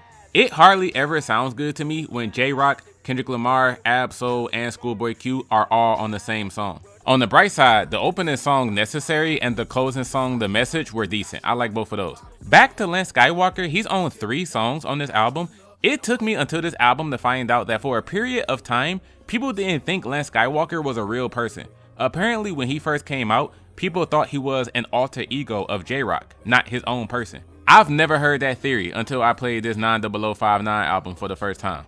Anyway, I think Money Trees Deuce is just cool to have on. I can tell this is a song where he really tried, but it wasn't anything that special to me. The Ways with SiR, J-Rock was actually the one ruining this song. He's tolerable, this song is decent, but man, SiR was going off. He definitely has the most enjoyable part. She gon' pop bottles, that's for sure. When we roll up, she roll up, that's for sure. Top 3 on the album, let's get it. I'll say number 3 is Gumbo. Some seasoning in this gumbo. Whole lot of flavor, whole lot of. And now speaking of the third track that J-Rock's alter ego appeared on, that's the one I gotta highlight as the runner-up. Telegram was so close to being a fire tier song.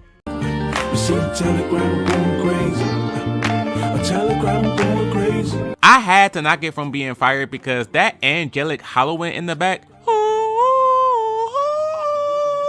hearing that throughout the whole song was a little much, but Lance was slaughtering his parts. On Telegram, I'm going crazy. Hey baby, now you want the truth? Well, I'ma yell it from the roof. But that best song title has to go to Fly on the Wall with Busta Rhymes and the Sandman's Wife. Busta Rhymes' verse was great. I wasn't expecting him to come through like that, and Macy Gray was in the back sounding as beautiful as ever. And me and J-Rock kill these niggas till they dissolve. I hope you appreciate my viewers, the biggest fly on the wall. There's a version of this song that completely removes Macy's background singing. I hereby declare that that song is much worse. Don't ever play the non-Macy Gray version. I'm not sure why that version even exists. Who knows? Macy Gray probably did the same thing Mary J. Blige did to Nas with Stillmatic. After the album came out, she said, hey, remove my feature from that album. I don't want to be on there anymore. Either way, 90059 is a high C+. Unless he shows up as a feature on another track or I have a reason to reference him, this is the last time J-Rock is going to be brought up in this video. This man has never had a hit song outside of King's Dead, and I guess you can count Win since it with Gold. But after sitting down and playing his 3 albums multiple times each, J-Rock is not slept on at all. He has been signed to TDE for 20 years and has yet to release a good album. All of you J-Rock fans that say, man, this dude never get the credit he deserves. He's been putting in that work since the mid-2000s and people stay overlooking his pen game and his discography. J-Rock is raw. He really that I need every last one of y'all to stop. Listen to me and listen to me closely. You people will never admit this to yourselves, but J-Rock doesn't get a ton of praise for a reason, bruh. And that reason is because his music is not that damn good. It's really, really not. Although he has some heat here and there, J-Rock, when it comes to his albums, is the shining example of you'll be fine if you don't listen to him. I don't usually go off of numbers, but for him to be in the rap game for 20 years and never having a super successful song or never having a groundbreaking, classic, successful album, the truth is he's never made anything worthy enough to get that praise or to get those numbers. At least not yet. He'll probably drop a fire album one day. So that's the last thing I'm gonna say on him. J-Rock has never necessarily blown up to be a very huge artist because he's not that good of an artist. End of story. That part. Okay. That part. Do y'all remember way back when I was discussing Trash Talk and I brought up a 2019 BBC interview with Tiffany Culver? I said this interview would be mentioned a couple of times. This is one of those times. In that same interview, in regards to Blankface, Q said this album was nowhere near as perceived as people make it out to be. He said people on the internet make it seem like this project got a whole lot of love and that it was a holy grail for new age gangster rap, when in reality, that's just internet talk. This was a project that people on the internet, y'all heard the album, y'all wrote y'all little reviews and articles, and y'all just went on to the next thing. But in real life, he doesn't see a lot of love for Blankface, and it feels like listeners moved on from it rather quickly. I even heard him say that on the Breakfast Club when he was promoting Trash Talk. He was like, bro, y'all love to say that albums like Blankface LP is like fire and some of the greatest albums y'all heard this decade, but y'all niggas don't pop out to the shows, man. Where y'all be at when it comes time for a show? Y'all don't show up and show no love. So that's why on Trash Talk, he went out of his way to make more mainstream club appealing records. Because when he wasn't on that tip in his previous albums, y'all barely support him. For those of y'all out there who think Blankface LP is Q's best album, you low-key might be in the minority. Now let me put it to you like this here. This album is lower on the list because of the first third of the album. This is a 17-song project, and when I heard this album wasn't looking too good based off of the first 6 songs. From the opening song Torch to Ride Out with Vince Staples, I said, damn, this album about to be ass. The opening song Torch, Anderson .Paak is like on half the song, but he's uncredited, and his parts were cool. It's Q that messes it up. I don't like Q's tendency to hold out his words on this album, and he did that here. Who needs a motherfucking friend? You see my motherfucking rims. For an opening song, I was like, fuck no, baby. Next, although it can be somewhat catchy, that part was ruined by Kanye West. The song was already just okay with Q. It's a 5-minute track and you can tell he was having fun, but it wasn't anything that impressive. Kanye's verse was giving Marshawn Lynch, man, I'm just here so I won't get fined. 2 of the album's worst 3 songs are in this first third. The third worst song is Groovy Tony. Q said he released this song as the lead single because he didn't want to be stuck in the putting out pop records as the lead single box like he did with tracks like Collard Greens, Man of the Year, and Studio. But as a lead single, this was a horrible choice. Y'all don't hear me, I want the money right. Groovy Tony, no face killer, I see the money right. Y'all actually like this damn song? The Eddie Kane portion was better, but even then, the interlude from Them Joints, that was the best part of the song. It's not within the first third, but the second worst song on the album is Black Thoughts. I was more invested in the music video. The trial at the beginning of him contemplating staying free and living the rich life, but with the back of his mind that his boys was locked up, so ultimately he took the deal for 16 years. The story of the song was more enjoyable than the actual song. When the actual song started, I liked the lines about how he was sharing food with the roaches and how his father was a bitch, but still, I was instantly disappointed with the sound of the record and I didn't like it. Now back to the first third. The worst song on this whole album is Ride Out with Vince Staples.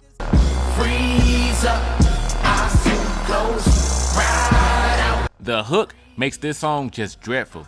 Big smoke, re-up, big dope, G's up.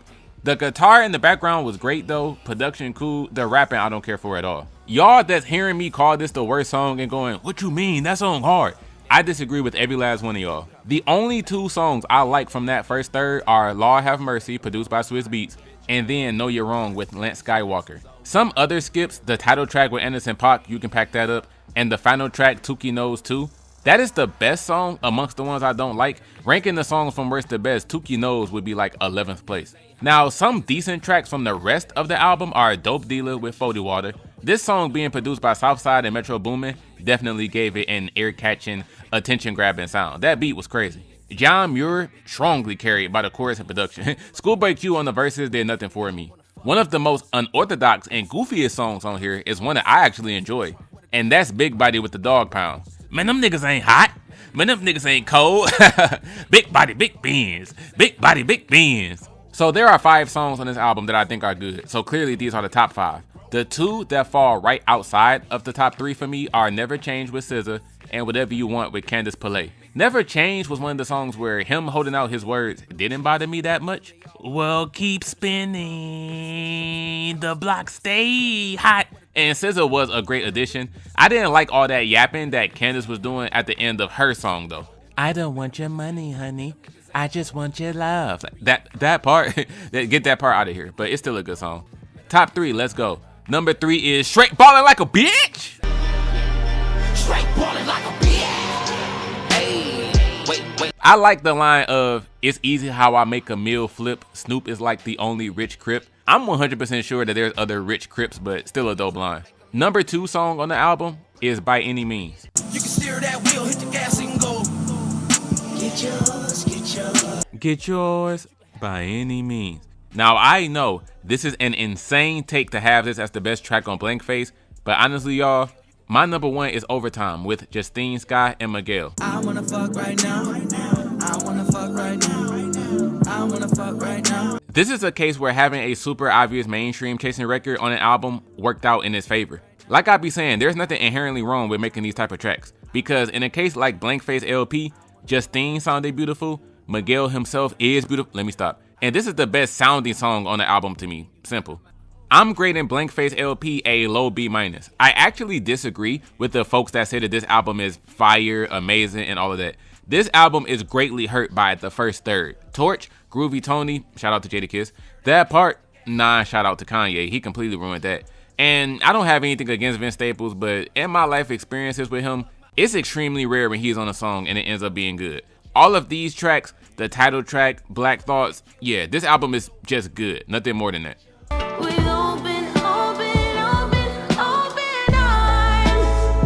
SZA is someone where I have a whole video on my channel already saying how I feel about her music. My issue with her is that when her lyrics aren't being cryptic and confusing, which is something she's admitted herself, that sometimes she has cryptic lyrics with really no deep meaning behind them. I really feel like sometimes she just be taking random poetic lines and just be throwing them together with no cohesion. But when she's not doing that, her lyrics are very relatable. Listening to SZA is like you're listening to someone vocalize your personal diary. But outside of that, it's really just the execution that doesn't hit for me. A lot of SZA songs are really boring, or even if her singing is nice and it's a nice subject matter, the overall track is uneventful. She can try all the melodies she wants to, but more times than not, I just see myself sitting there going, that song was straight.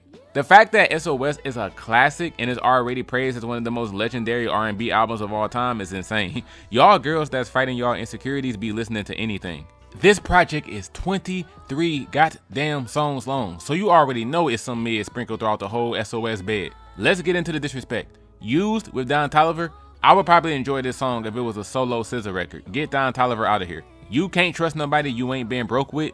Whew, I like that line though. And my favorite part of the song is, can't lose myself to your ego, I wanna say. But at least that song wasn't SZA's fault on why it's mid. Some of these other ones, yes, it is her fault.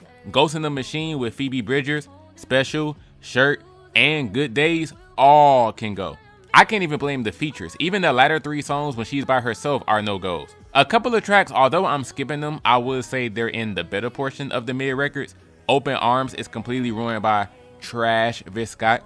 The solo version that doesn't have him, I'm picking that one every time. Travis's influence on the song Low is a big reason I don't like that song. I can tolerate it. I'm fucking, I ain't making love no more. You got a new bitch, what the hell you crying for? But that's one of the last songs I would want to hear from this album. Forget just TDE. I think this is the first time ever in my YouTube career of reviewing music where this has happened. I actually think the top 3 worst songs on SOS are the first 3 songs on the album. The opening track SOS, this didn't even sound like SZA. It's cool, she was still talking her ish, but it sounded like an R&B version of Dej Loaf. I don't like the background vocals either. Because I already know some people are going to be whining from this take, y'all need to remember that when I call a song mid, I'm saying that the song is just okay. Lyrically, SZA was talking that talk on here. It's a cool song. I just don't like the way it sounds. And that goes for every track on here that I dislike. All of the past songs that I said are mid, the songs are still fine. Seek and Destroy, I get turned off by the chorus. I don't like, do it to you, do it to you, I had to do it to you. Nice song, just the chorus kind of gets on my nerves. But the #1 worst song on the album, oh, y'all have never heard this take in y'all life. But I am not trolling at all. The worst song on this album is Kill Bill.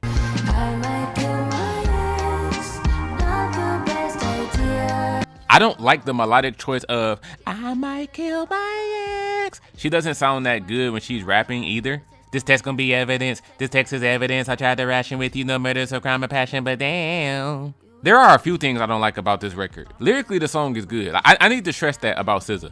What she's singing about, the songwriting is okay.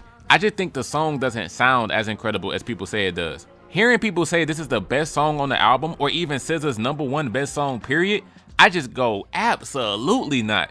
SZA has songs not on this album that are way better than Kill Bill.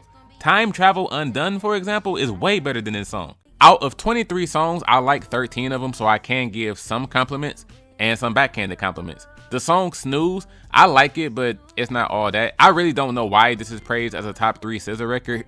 Blind, fucking on my ex cause he validate me. I like the way the song picks up with the more orchestral production, but the way she says, blind, blind, brings the song down. That part low-key sucks. She lucky the rest of the song makes up for it. Notice Me and Smoking on My X-Pac are tracks where she's more so rapping instead of singing, but it works in these cases, especially for Smoking on My X-Pac. That's not decent. That's one of the good songs. Same thing with I Hate You. That track is really good. The way she delivers, and if you're wondering if I hate you, I do, is just chef's kiss. And then the last bunch of decent songs are songs like Nobody Gets Me. Lyrically, that's probably the best song on the album.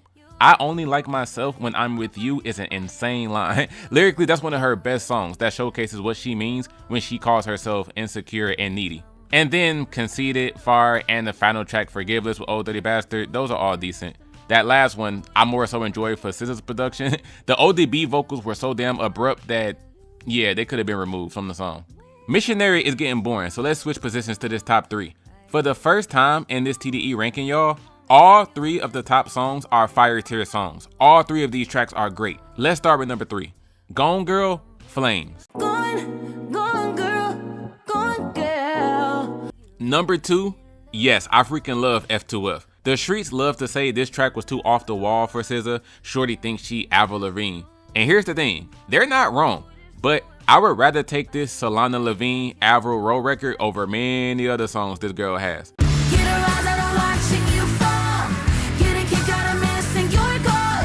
As fire as F2F is though, it ain't messing with Too Late, bruh. Is it bad that I want more? Moving so close we combust. Is it bad that I want more? Too Late is the golden example of I would like an artist way more if they had more tracks that sounded like a particular one. SZA could easily be one of my favorite R&B singers ever if Too Late was a staple in her sound. But with the nonsense SZA be choosing to make instead, I don't even have SZA over Tiffany Evans. I'm grading SOS a low B-. If you want to call this a good album, yeah, sure. Hardy, hard. A lot of the songs y'all hype up on here, I really don't think are that special. And I think people hype up SOS simply because they relate to the lyrics, not because the songs themselves sound that amazing.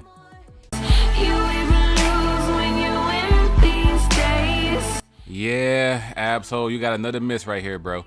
I guess that's how it is these days. You even lose when you win these days. Apparently, this was the album that got Solo some flack because instead of sticking to what he was used to with his own sound, he was trying too hard to match the music that was popping in the early to mid 2010s. His choice of flows and choice of overall sound for the project just had a percentage of people looking at him going, "Aw, Ab, this ain't you, this ain't you." It can make the album more accessible to the average person, but to the everyday Ab-Soul fan, to the people who have Ab-Soul as their favorite rapper, this missed the mark for all 14 of them.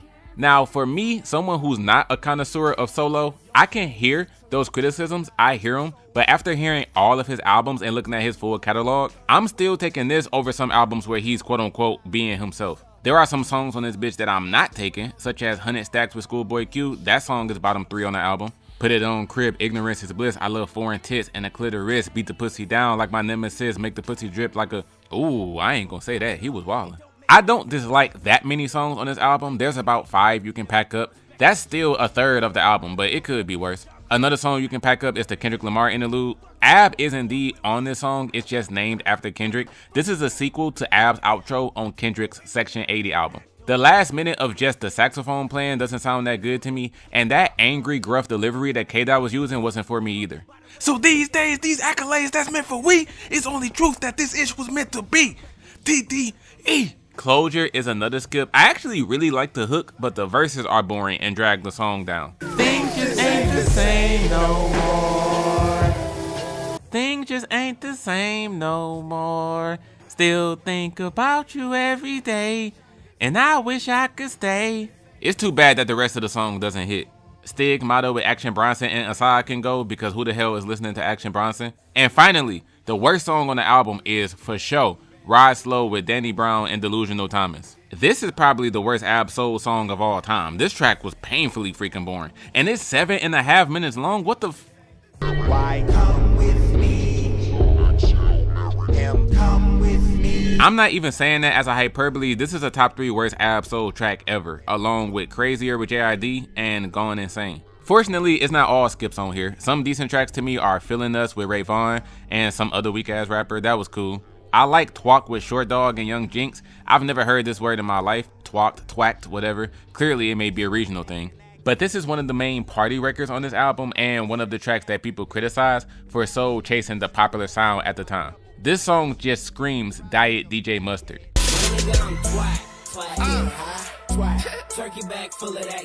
Tree of Life is okay, but the last minute of the song was unnecessary. The moment A.B.B. said, "Hey yo, Dahi, what up, my nigga, drop that," the song went downhill. And also World Runners with Lupe Fiasco and Nicki Jean, that was light. I think there's 5 good songs on here. The 2 good songs that fall right outside of the top 3 are the opening song God Reign with SZA and Just Have Fun. Just Have Fun is one of those instances where the last minute switched up style of the song is probably better than the original song playing before it. Top 3, let's get it. Number 3 is Sapio, Sexual, produced by J. Cole.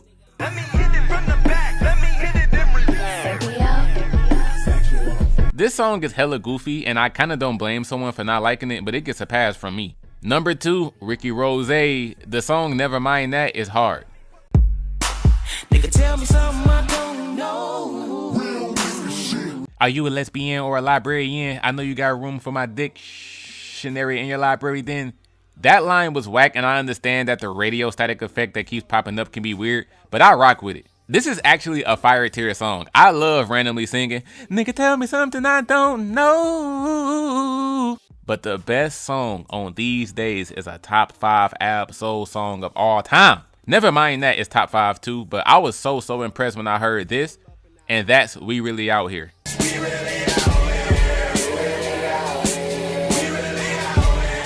Now this is a 23-minute song, but the thing is, We Really Out Here is only 4.5 minutes. After the song finishes, there's a 25-second silence that follows up with an 18-minute rap battle with Daylight. I was so confused that the song was so long, but when the battle started, I went, okay, this was nice. It was a tough battle, but granted, it doesn't warrant playing it multiple times. Just listen to the song itself. Jameson helped make the song itself sound fantastic. We really out here. Yeah. Freaking beautiful. I'm grading These Days low B-. I do recommend the album, but with albums like Long Term Mentality, Thou Shalt Not Scareth the Hoes, Soul Burger, and These Days, giving A.B.B. the title of the best rapper or second best rapper on TDE behind Kendrick, it makes these rankings even tougher because as a rapper, A.B.B. is incredible. But your music, sir, your music, you be slipping a lot. Honestly, I can't even call A.B.B. so underrated. I don't think he is, because more times than not, his music doesn't sound that incredible for me to say that he warrants more attention. But what a nigga do, reach with some inner peace, geek, don't mind side of town, do it when I'm... All right, we going. To Isaiah Rashad, to Isaiah Rashad, to Isaiah Rashad, to Isaiah Rashad.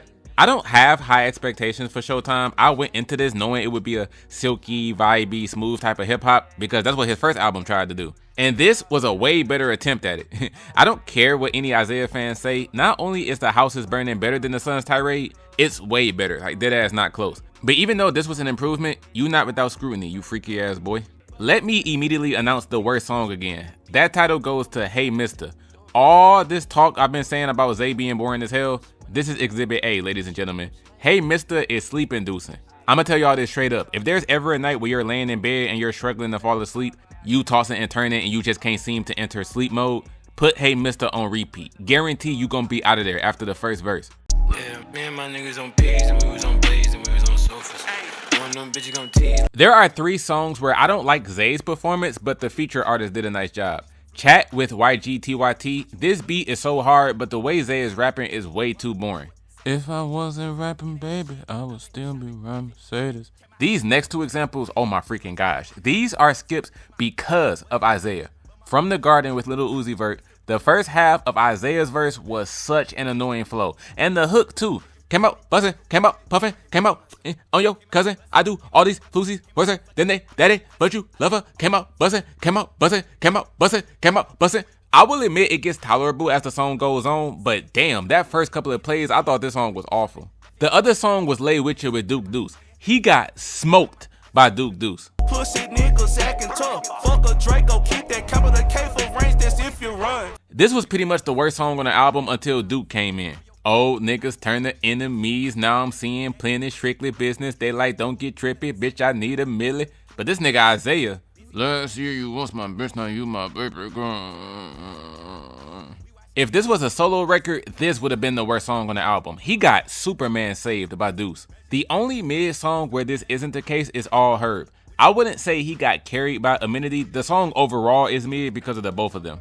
Here's a big flaw with the end of this project. Amongst the last 6 songs, there is not one good track. Every last one of these is just okay. There's decent songs earlier in the project like the opener Dark Side and Claymore with Smino, but the ending is when it reaches a long stretch of decent island. And the thing is, I enjoy 5 of these 6 songs, but I really wish they hit harder than what they did. Instead, they're just smooth background stuff to have on while you're studying or something. Case in point, Score with Black and SZA. SZA did her thing on Score. She actually carried that song. And all of these other songs, 9-3 Freestyle is nice. The title track is cool, the production is smooth, and it can make your head bop. But Zay's actual rapping, chain swinging, still empty. Fuck it. Whole children, still empty. Fuck them. I don't even like Henny. Nah, bruh. The final song, HB2U, the second half of the song is unnecessary. It's a 6-minute track that splits up at the 3-minute mark. The first 3 minutes was way better. But let's get to the good records. Because this is Freaky Frog Isaiah we're talking about, he had to get a Freaky Frog feature on here, and that was Doechii on What You Said. Her, Zay, and Cal Banx, that song tough. Watch the music video if you want to see Doechii pussy popping on a handstand. Top 3 though, number 3, I gotta be honest, he was hella carried by the production and the sample, but it's RIP Young.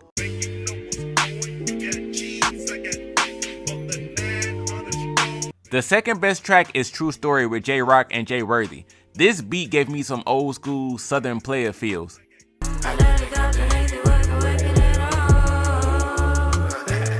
Now, Isaiah Rashad and Fire typically doesn't go in the same sentence because he don't got it like that.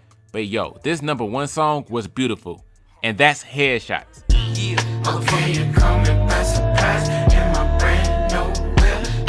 It's really the chorus, the melodies, and production that carry the whole song. When I'm in the car, I be addicted to singing, okay, you caught me by surprise in my brand new whip. I gotta be real, this song is one of the smoothest tracks I ever heard. I would love this man's music if it regularly sounded this good. For the grade, The Way You Suck a Dick, you get a B+. Well, Zay, The Way You Made This Album, you get a low B-. This guy actually made a good album. Going off of The Sun's Tirade, I didn't think it was possible, but he came through. This certainly could be better, but as it is, yeah, his first album, The Sun's Tirade, is not messing with this at all.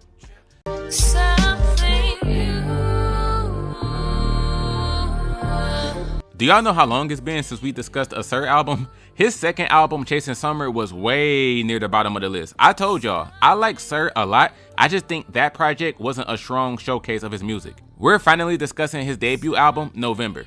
And there is one song that stopped this project from being higher. This album is outside of the top 10 solely off of this one track. We have another case of the worst song being a very easy pick. When I was discussing his Chasing Summer album and I said Still Blue with Jill Scott was the worst song he ever made, that might be cap. That might be some cap. That's the second worst song he ever made. His number one worst song, that title belongs to I Know. This nigga sounded like a bisexual Travis Scott. I don't know what the hell he was on when he made this. Dude was super tripping. All it take is a couple bands, I'm just saying, get the D, yeah. The only thing I liked was that one line on the hook made me laugh. Badass kids, them some badass kids. Other than that, this song is almost terrible. That's probably the worst song SiR Darryl has ever made. Other than the song I Know, I gotta keep it real. The strength of this album is not in the first half. It's not. This is only a 10-song project. Dude, when I tell you that off of that first 5, the only good song is Something New with Eda Bond. Eda Bond on the chorus greatly helped the enjoyment and provided a vibe.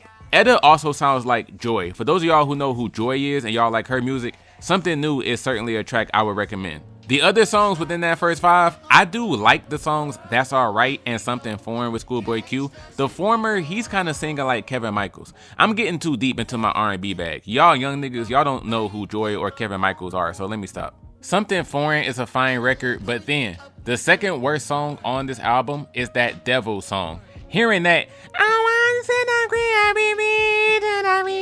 constantly was pretty annoying and took me out of the song.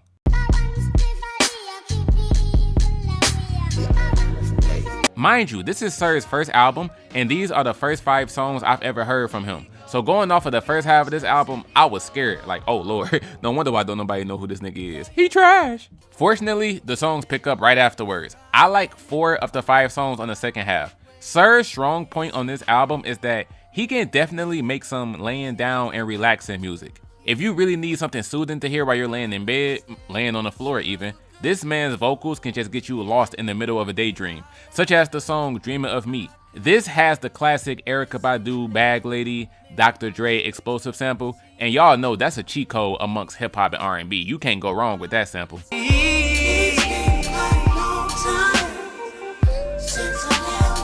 The only song I don't like in the second half is Better. It's a solid song about losing a lover because you didn't allow them to love you because you didn't care that much and you was trying to create space, and in the meantime they found somebody better than you. It just doesn't sound the best to me. The other tracks I liked in the second half are all part of the top 3, so let's get there now.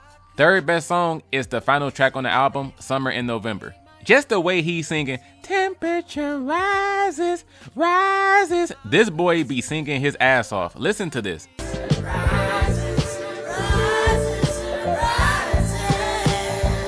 The second best song is Never Home, and I really like the idea of this song.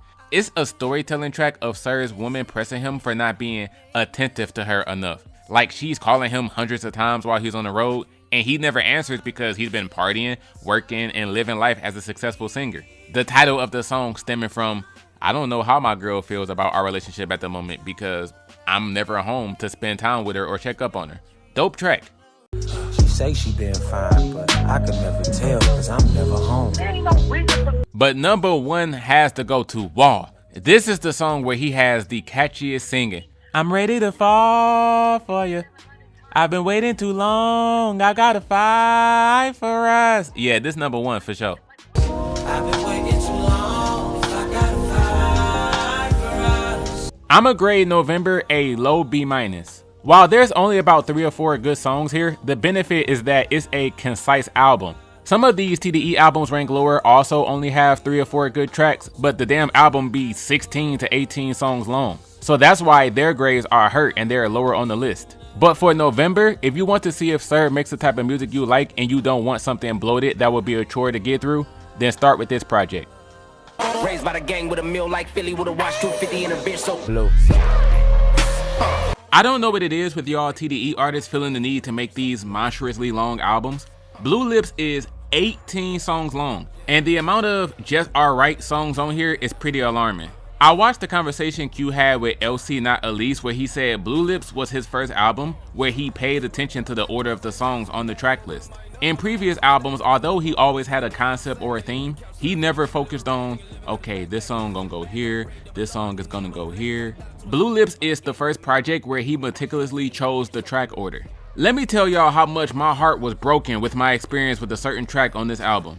While playing this project and after finishing the project, there was a song on here where I said, yes, this is without question the best song on the album. Unfortunately, I realized that the version of the song I listened to isn't the full song that's on the project. The song that I'm talking about is Lovebirds with Devin Malik and ScHoolboy. So the version of the song that I found was a solo Lance version where Q and Devin Malik were nowhere to be found. And I said, yo, this track is freaking beautiful. For those of y'all who know the song, sing along.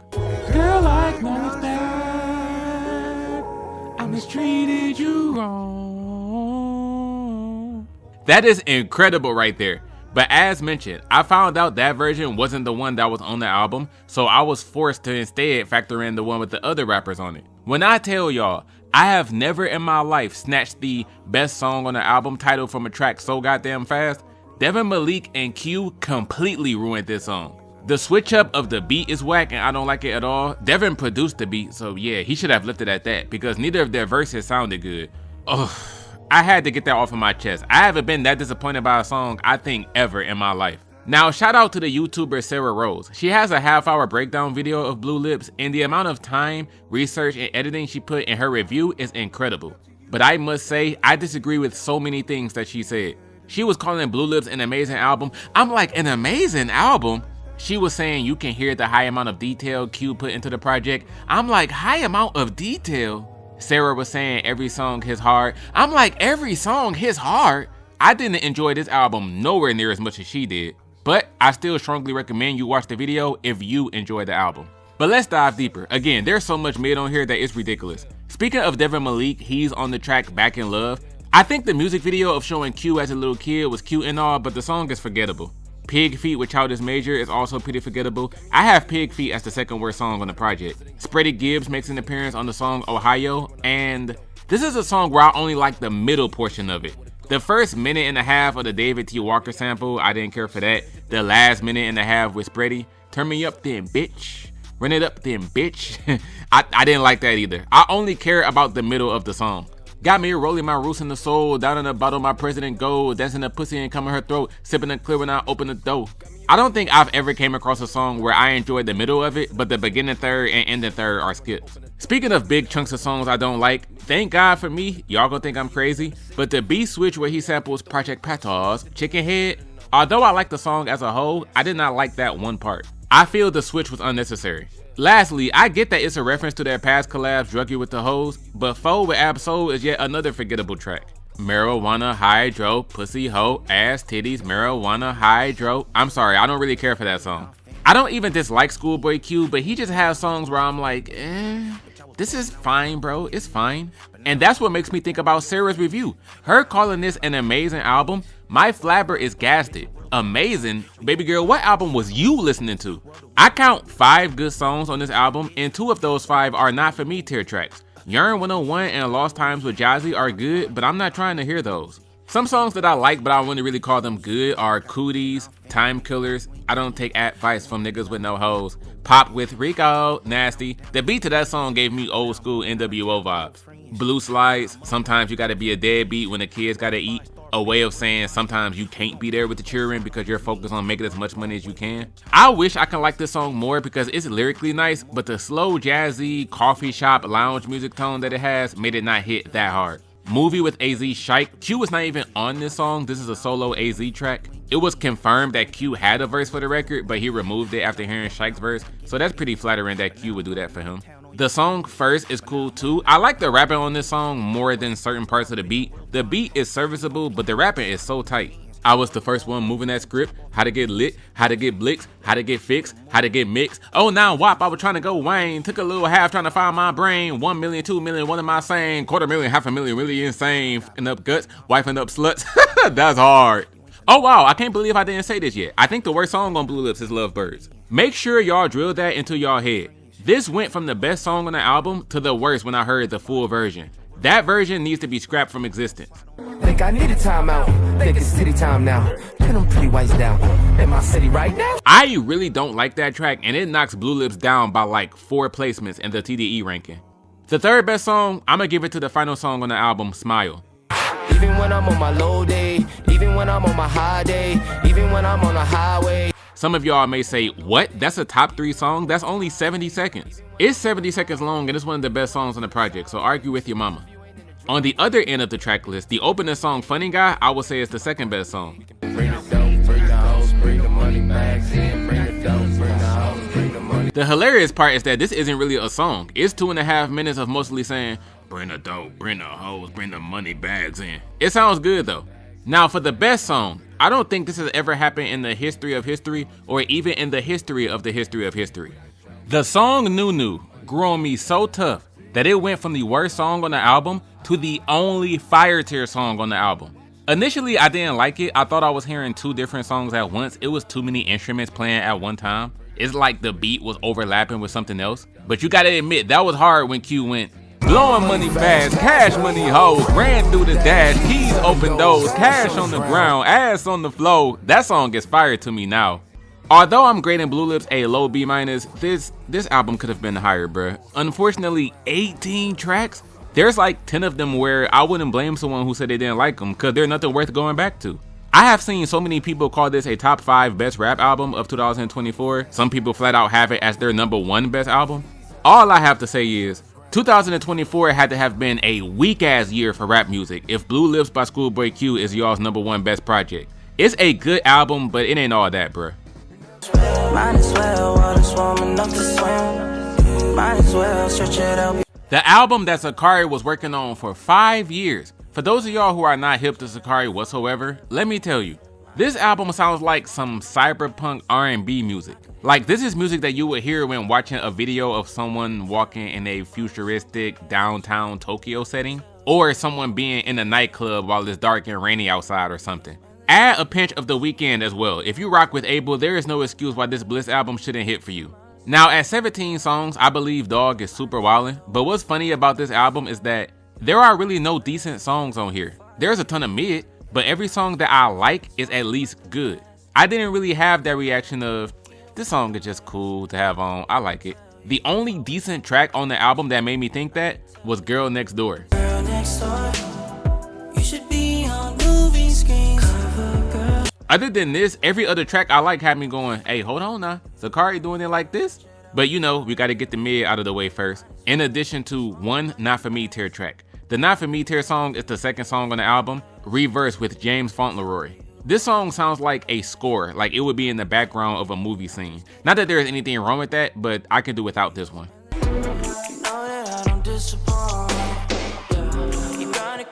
Although I recommend this album, like I previously said, there is a handful of mid. The first skip is Ave Maria with Ty Dolla $ign.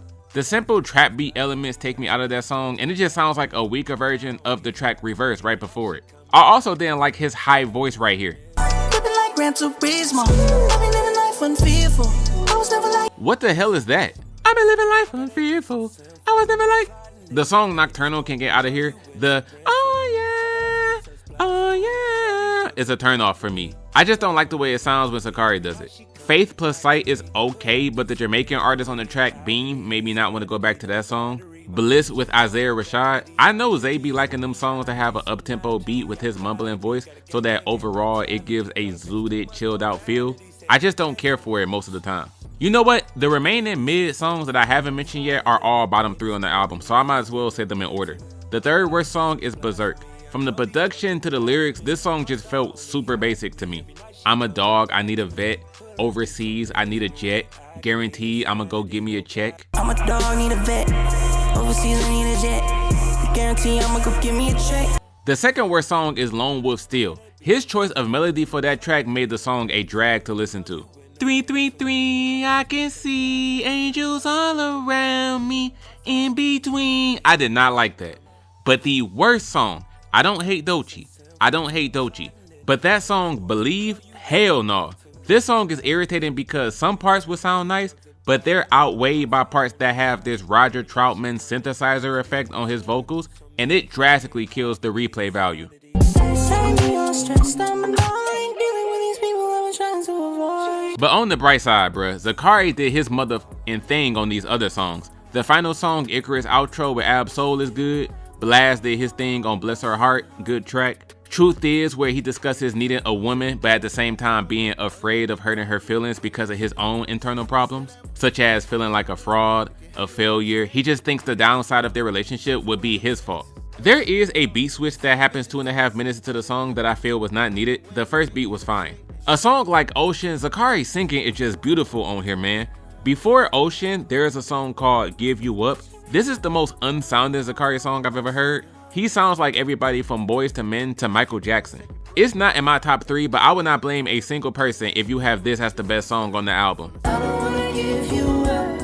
You're all that I'm gonna give for. But with that, top 3, let's go. FOMO, which stands for On My Own. This is the roller skating song on the album. If you're like me and you love roller skating, you have to listen to this song just off of that.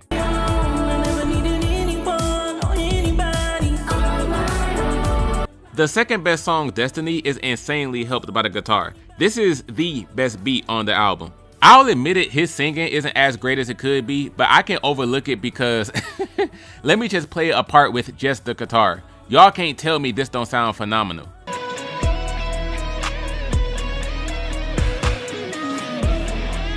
This is the first and only time in TDE history where the first song on the album was the best song.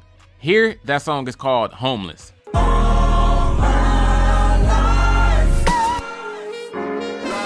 Look at this man giving us some poetry. They say home is where the heart is, then I'm homeless. And if my heart is an open book, then I'm missing pages. This has no business being only 1.5 minutes long. This could have been something amazing. Either way, I'm grading Bliss a low B-. This is Zacari's only album, and I will definitely check out his next album, whether he releases it under TDE or not.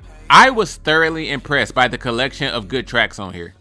See you in the morning, take off, nigga, on time zone, and tell them I'm sky high. In an interview Q did on the Back on Fig podcast in 2023, he said how he was uncomfortable making every album he's ever made. Something always happens when he's just not in a good headspace working on his music. And yes, that obviously includes setbacks. So with that, let me say this. Q, I need you to be uncomfortable all the time if it's going to lead to you making music that sound like this project. I enjoy like 75% of this project, and your ratio is usually never that high on other projects. But even though I like most of the songs here and I consider it a top 15 TDE album, there is a massive problem this album has that I must say when talking about the grade. I'm going to slightly allude to that problem now though. I enjoy the first 5 songs on this album, from Fig Get to Money to hashtag But I Got Some Weed. I like all of these songs, but none of them are good. Every last one is just decent. The opening track, I rock with the smooth beat. Q's voice sounded very fitting over it, but the problem is that weak hook. Him repeatedly saying, Fig get the money, yeah, Fig get the money, yeah, Fig get the money, yeah, Fig get the money, yeah, Fig get the money, yeah, Fig get the money, yeah. That alone is why it's stuck in the decent tier and it's not higher. The next track, Kamikaze, is the best song amongst these first 5. I really love the triumphant production. Those trumpets, those horns, it sounds like TDE is running out of the tunnel to a football game, or their nation just won the Olympic Games. That beat is dope. Light Years Ahead with Kendrick Lamar is solid, but then What's the Word with Ab-Soul and J-Rock? Oh my gosh. This hook is not flat out ass, but it's still one of the weakest hooks ever on a Q song.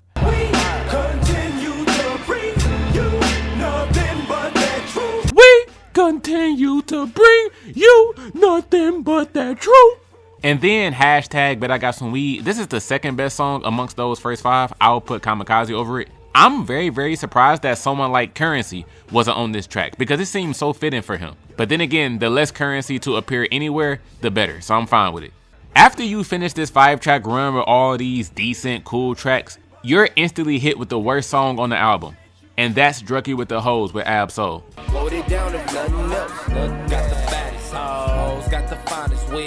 Similar to the first few songs on this album, the weak hook is the problem with it. Got the baddest hoes, got the finest weed. Everywhere I go, they know who I be. There is only one part of this song that I like. On any given Sunday, that pussy a runway. She did it the fun way, smash it like Tecante. She did me ombre, no need for nombre. We screaming ole and ole, we scream no gole. She just a group A and group A. That was funny, but everything else, yeah, nah. Even Ab's verse was nothing special either, so all around, I just don't like this song. Later on in the project, you got songs like Fantasy with Skin Diamond, which I think is the second worst song on the album. This song is honestly really boring. It's just like Skin Diamond's actual music. I know this is supposed to be a smoking, chillaxing song, but no. We literally already have hashtag but I got some weed for that. The track right after it, back-to-back songs that are boring, but I was closer to liking this one, was I'm Good with BJ the Chicago Kid and Punch. I like the chorus, I'm good, I'm good, I'm good. But thinking about the verses, realistically, this is not a cute song that I would go back to. I'm good. For more songs that I like, I enjoyed To The Beat F'd Up. I used to think more highly of this song. On repeated plays, it wasn't as good as when I first heard it, but it's still cool. I also like the song Situation, and then the final track, Birds and the Bees with Kendrick, is another contender for the best beat on the album. So there are a gang of solid, enjoyable tracks, but there's only 2 that I will say are good, and that's the top 2. Those top 2 songs, they're not even just good, those are fire. So really quick before that, the third best song is Crazy. Jump the boogie to the bang bang boogie, not another nigga fucking with me. I go up. I instantly rock with that beat heavy. Those guitars, super dope production. Number 2 on the album is Cycle. I know niggas that kill niggas that kill niggas that kill niggas that kill niggas. You can't tell me that's not catchy. I know niggas that kill niggas that kill niggas that kill niggas that kill niggas. But the best song here is Phenomenon with Alori Joe. This beat is such a head nodder. Alori singing is powerful, and it's a powerful track, period. My choice for number 1.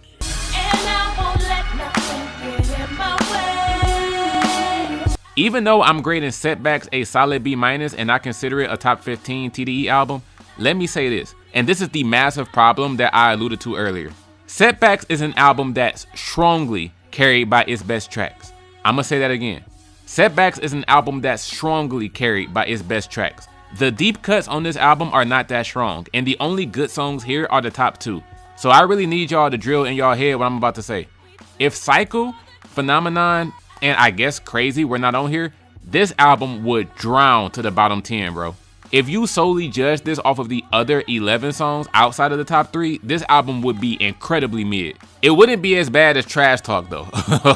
I want to make that clear. Even without the top 3 songs, I would still put Setbacks over Trash Talk. July 2017. Way too many fans and not enough wins in. You watching this video right now, if you don't want to put respect on Reason's name, I don't blame you. But I think every one of you needs to at least need to show some respect to this album. I know I was dogging the hell out of New Beginnings, but that's because that album was genuinely ass, while Porches was genuinely good. He super stepped his game up here, and this is washing his first album. The only big problem is 17 songs long. Reason, you have to realize that people don't like you that much for you to be releasing 17 song albums. Please never do this again, because if you take off like 5 or 6 of these, this album could have been top 2 in the ranking. Let's get some of the songs I would take off out the way, and we're going to do this by, again, first announcing what I think the 2 worst songs on the project are. Caucasian Estates is the epitome of a TDE template record. I can literally imagine J-Rock, Kendrick, Ab-Soul, and ScHoolboy Q all making a song that sounds exactly like this. After hearing his first album and getting to this, I thought, wow, he wasted no time hitting us with the generic record. Go from ghetto to Caucasian Estates. Push the button before you come to the gates. Ain't help me eat. The worst song on the album, At It Again, is immediately after it. I heard this and went, oh my goodness, this song is super generic too. This song just feels like Punch and Top had zero faith in Reason's career. They just signed a random nigga off the street and just handed him a flash drive of TDE type beats, and this song was a result. At It Again is a weaker version of J-Rock's Win, from the beat to Reason's delivery. I'm at it again. I said ain't no turning back, but I'm at it again. Some other songs that would make the album better if they weren't here are Gina, August Alsina. This is the 3rd worst track. One line he said was, F her till she dry, I like my chicken soaked. What? Rich Mirages with Flo Zig. There are these faded vocals on the chorus that ruined the song for me. I wasn't going to think it was great regardless, but that certainly didn't help. Doechii, Get Your Ass Up Out of Here. The song she's featured on, I Don't Trust You, is another skip. Doechii tried jumping into different voice pockets, but it did not help. This honestly doesn't even sound like her on this song. I need more space and more grace from like everyone, and I need myself. Now, there are a lot of Not For Me tier tracks here. Those are Too Much, Gang-ish, the first song on the album, Faded of Pouring Riches, A Broken When a Break with Ctrl and SOS. This was a song where you can tell that he was really trying to make deep emotional records, but I'm not going to say it feels inauthentic coming from Reason. It just doesn't feel special coming from him. A Broken When a Break feels like this guy just read a manual on how to be a lyrical, conscious, emotional rapper, and he's doing everything on the checklist. It's still a quote-unquote good song about wanting to rob the dude's back that robbed one of your homies. The final song on the album, Poster Child, this song was hard. The line where he talked about losing his homie to gun violence and his fallen friends are the reason he goes so hard in his music. Ken got hit with a bullet, lost his life before his daughter was grade 1. He died on impact, so I'ma die trying to make one. Woo! Speaking of hard-hitting lyrics, that's the entire song of Call Me. A single verse song where he talks about how people in his life assume that he has a lot of power because he quote-unquote made it in his life and he has success. So now with that fame, he can help out other people. He turns to discussing a friend of his who is living a life of self-doubt, having a fear of failure, and his own life isn't working out the way he wanted to, so he blames people that are doing better than him. That friend starts getting addicted to alcohol, he starts abusing his girlfriend, a bunch of consequences that arises because he feels he's failed at life, and he feels entitled for the world to give him things. I know you call me a bum, I know you say I've been struggling, I know you call me a nigga that you've been loving for nothing. Now I don't know if this is ridiculous logic for me to use, but Call Me is a song I believe would be more respected in hip-hop circles if someone else made it. This is actually a great track, but since Reason made it, it's going to go under the radar just off of that. This song is fantastic and it would be the best song on the album if I simply enjoyed it more, but I don't because it's too J. Cole-esque. Go play the song for yourself. I promise you, as the verse is playing, you're going to tell yourself, this sounds like something J. Cole would make.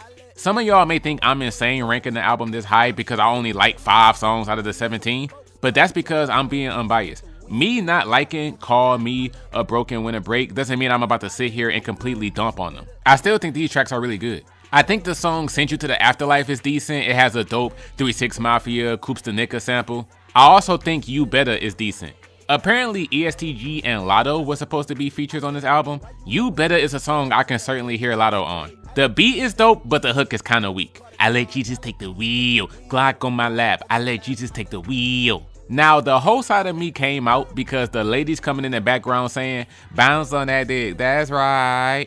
Bounce on that dick, that's right. I was like, yeah, that's what's up, yeah.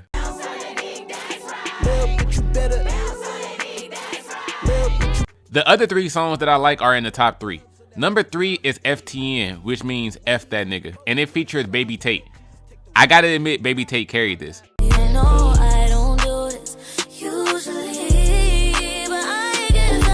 The top 2 songs are fire. Number 2 is Family First with Kalon, FR, SiR, and Zacari. Kalon totally sounded like Roddy Ricch on here, but it's all good because this chorus is fire. Don't cry, don't cry. Don't cry for a nigga way. But the best song on the album, it hurts me to appoint this at number 1 because of the feature artist on the record. I low-key think Dawg is a sensitive ass rapper, but his verse was cold. He went off. That song is Bustin' featuring Ray Vaughn. Ray's flow on this was insane, and this boy Wonder Beat was incredible. I dress shit like homecoming. When them hoes coming, I be in the street like road runner. Let me hold something. Stupid nigga in school, I got all kind of class. Y'all run on sentences where your comments at. I go on your Instagram when I'm trying to laugh. Used to be a bum, now I woke up in all kind of bags. I'm bustin'. I used to be a bum, but now I woke up in all kind of bags. I really don't like to give Ray Vaughn credit after what he did to me, but that line was insane, man. I'm giving Porches a solid B-. Saying that this is better than New Beginnings is an understatement. This is a massive improvement. And although there are a lot of Not For Me tier songs that I wouldn't go back to myself, saying that these aren't good songs would be a flat out lie. Reason did his thing on this damn album. We gon' be alright. Nigga, we gon' be alright. Nigga, we gon' be. This is the first Kendrick Lamar album to pop up in this ranking, which means yes, I think To Pimp a Butterfly is actually Kendrick Lamar's worst album. I'm not about to sit here and say I think it's crazy overrated and how the hell y'all think this is the greatest rap album of all time? It's not that good, what the hell? Because remember, like I keep reiterating, I've never listened to To Pimp a Butterfly. I only heard it multiple times. If I was to study and do research on this project, I would probably have way more appreciation for it. But as it stands on casually playing it and how I think the music sounds, oh, this album is not even a top 10 TDE record. And I'm playing every other Kendrick Lamar album over this. So I didn't like more than half the album. I like 6 out of 16 songs. For the 10 I didn't like, for some of them, I'd be like, there is no way y'all are hearing these records and calling them perfect. Y'all be using perfect, amazing, incredible, outstanding to describe the #1 worst song on the album? Y'all better not be using those words to describe this. The #1 worst song is For Free Interlude. This dick ain't free. You looking at me like it ain't a receipt, like I never made ends meet. I know y'all not hyping this up. In April 2015, Kendrick told someone that For Free was his favorite song on the album. That's pretty insane to me. But I guess I understand because it is the goofiest sounding track. It's just the delivery of that one line that he keeps repeating.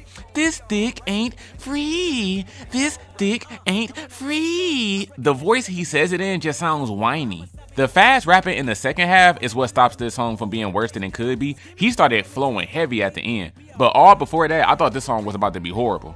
I don't like For Sale Interlude either. This one got ruined because of Kendrick. I enjoyed everything except for the verses. Kendrick's voice makes me not like that whole song, so get both of these interludes out of here, especially For Free. Some of these tracks that y'all love, and these are the reasons why y'all have Kendrick shrines in y'all bedroom and why y'all worship him so much. These songs are mid to me. One of them, if you don't want to count the interludes, if for some reason you don't factor in the interludes into your ranking, then this would be the worst song on the album to me.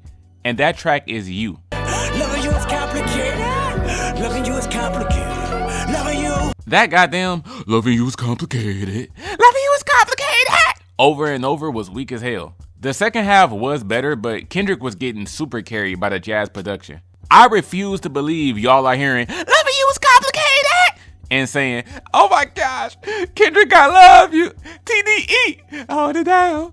I'm 100% sure that I don't know the context behind why he's delivering it like that, but whether I know the context or not, it doesn't sound good to me at the moment. The Blacker the Berry, get that song out of here. I like the voice on the hook when it says, the Blacker the Berry. But the whole track, I'm not trying to continuously hear, I said they treat me like a slave, come and block. War with a whole hip hop bang, come and block. I actually think The Blacker the Berry is the third worst song behind For Free and You.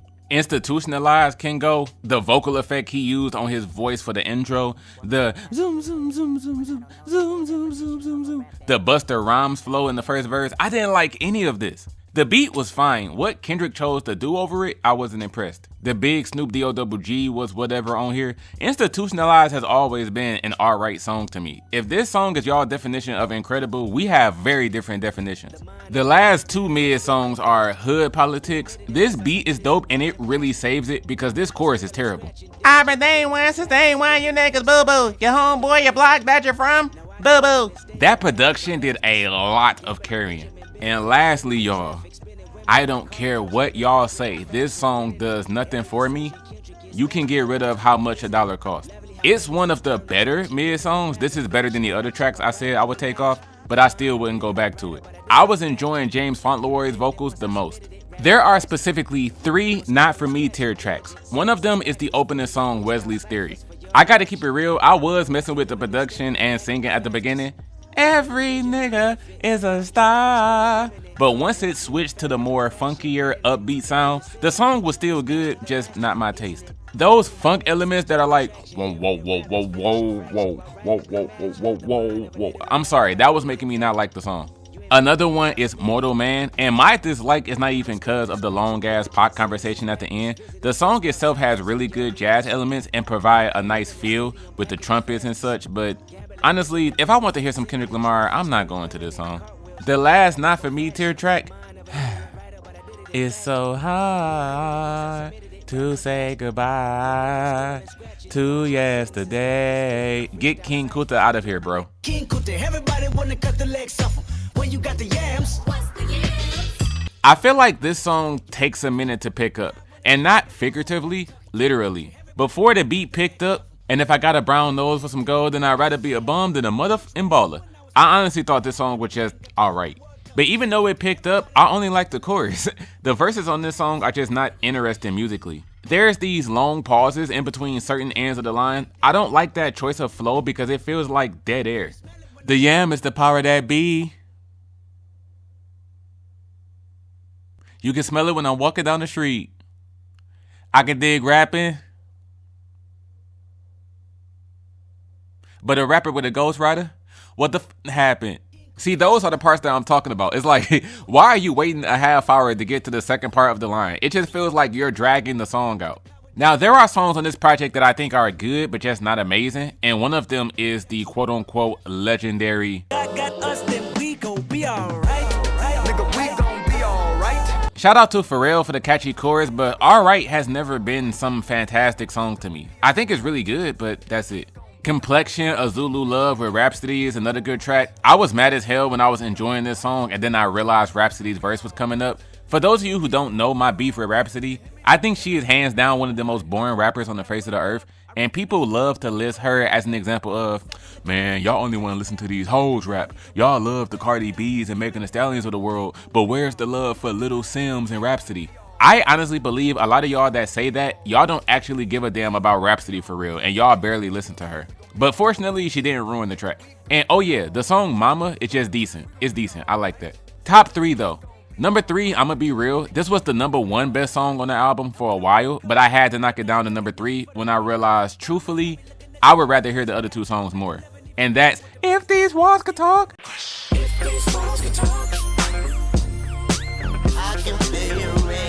The number 2 song is fire, and that's I Love Myself. I love myself. The world is a ghetto because of Dickies. I love myself. As I look around me, so many wanna down me, but in the amigo never drown me. In front of a dirty double mirror, they found me. Great production, oof. This whole song is legitimately great. But number 1, this song is also so fire, I just like casually saying this sentence at random times. You ain't gotta lie to kick it, my nigga. You ain't gotta lie. You ain't gotta lie to kick it, my nigga. You ain't gotta lie. You ain't gotta lie. I'm grading To Pimp a Butterfly a solid B-. There are a lot of songs that I don't think are good, they're just okay. But then tracks like Wesley's Theory, King Kunta, Aight, Complexion, and then the top 3, these are the songs that make me say, yeah, this album is hard. But everything else, especially songs like For Free Interlude and Hood Politics, Kendrick is the one that's ruining the songs. The production would be fine, but it'll either be the way he raps, his voice, the chorus. A few songs I just end up saying, man, I ain't trying to hear this. Calling this a perfect album is blasphemous, and calling this the greatest rap album of all time is even more blasphemous. There's definitely some things wrong with it, and it's Kendrick Lamar's worst album in my opinion.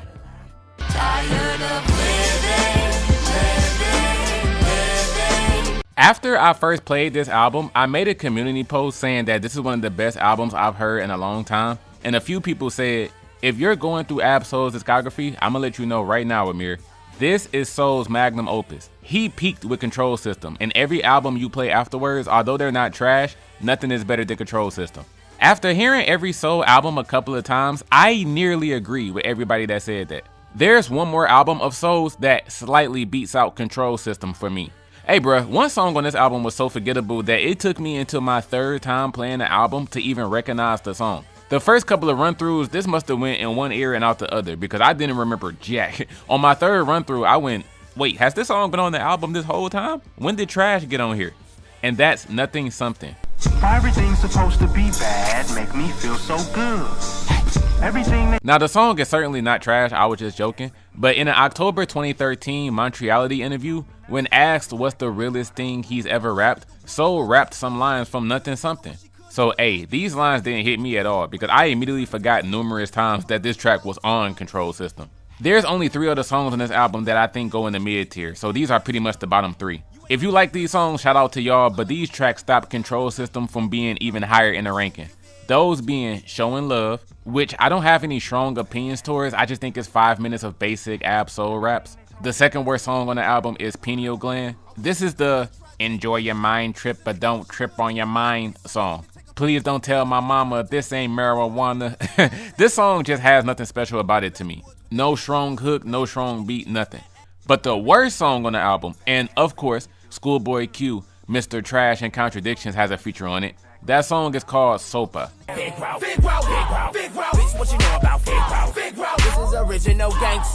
Sopa messes up the middle of the album for me. You have the first 5 songs, the middle 6, and then the last 5. In that middle 6 run, from Double Standards to A Rebellion, Sopa is the only track that I don't like. Similar to what I said about the other worst songs I mentioned so far, there is nothing that pulls me in about any of these records. They're not entertaining, and after I play them, I just think they're whatever. Fendi on the mic throw a fit. We have one Not For Me track. The only other song on this album that I don't rock with, but it is in the better half of the album, is track 2.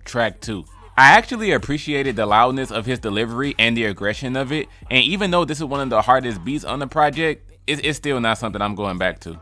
Now, although we're about to start discussing the songs that I do enjoy, y'all might be disappointed in me, but one of the songs on this album that's just okay is The Book of Soul, where he talks about his relationship with Alori Joe, about how much she taught him and made him a better person. He talked about how he would cheat off her schoolwork because they had similar classes. It's a really sad song, but I don't really think it's a good song. It's not as powerful and emotionally moving as it could be. Not to be morbid, but since we're talking about dying, the track before it, Beautiful Death, is another decent song. I know it's a heavy lyrical song, but some of the moments sounded like he was crying to the point where it was off-putting. And I don't know if it's Solo or Astrobot that did this part, but I didn't really like the whoa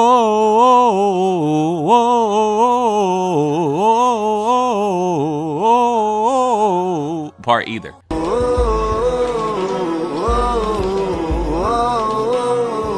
The track Double Standards is honestly carried by the hook. Not that Ab's verses were weak, just nothing special, and his vocal sounded really loud on here. It sounds like dude is sitting right next to you screaming in your ear. The last decent songs here are both songs that feature Skin Diamond, and those are Solo Ho and Terrorist Threats. The latter also features Danny Brown. Not much to say about either song, I like both of them. Extra pills, but they aren't that strong. All the other good songs I'm about to talk about, yeah, nigga, these are the records that help this album rank higher. Bohemian Grove, you might as well call this song Bohemian Groove, because this production is very groovy. You'll enjoy this song off of that alone. One Time for the Women. Mixed Emotions, I really love the last 40 seconds. The whole track is good, but that Biggie reference, more than you know, and gotta let it show, I love the bow. Empathy, although his singing on this part was pretty weak, it makes me laugh. Down that road before, if anyone could feel you, it is me. If anyone can feel you, it is me. That whole song is good regardless. Shout out to Javante. But let's see this top 3, man. Third best song on the album is Lust Demon with BJ the Chirac Kid and J Rock. Cause I just can't resist it, goddamn Lust Demon. Let me know. The second best song, some of y'all might not like this pick, I don't give a damn, but it's A Rebellion featuring Alori Joe. I know I'm all alone on this one. Say I know I'm all alone on this one. The reason I said this pick might get some backlash is because the song is outrageously repetitive. 90% of the lyrics are just Ab and Alori singing, I might be all alone on this one. I'm probably all alone on this one. Those 2 lines are basically the whole song, but here's the thing. I like that. I like that a lot. The beat is a perfect fit for their voice and they sound great together. I might be all alone on this one. I'm probably all alone on this one. This super repetitive song still sounds good and better than a lot of other stuff Soul has put out. But A Rebellion is still not better than Illuminate with Kendrick Lamar.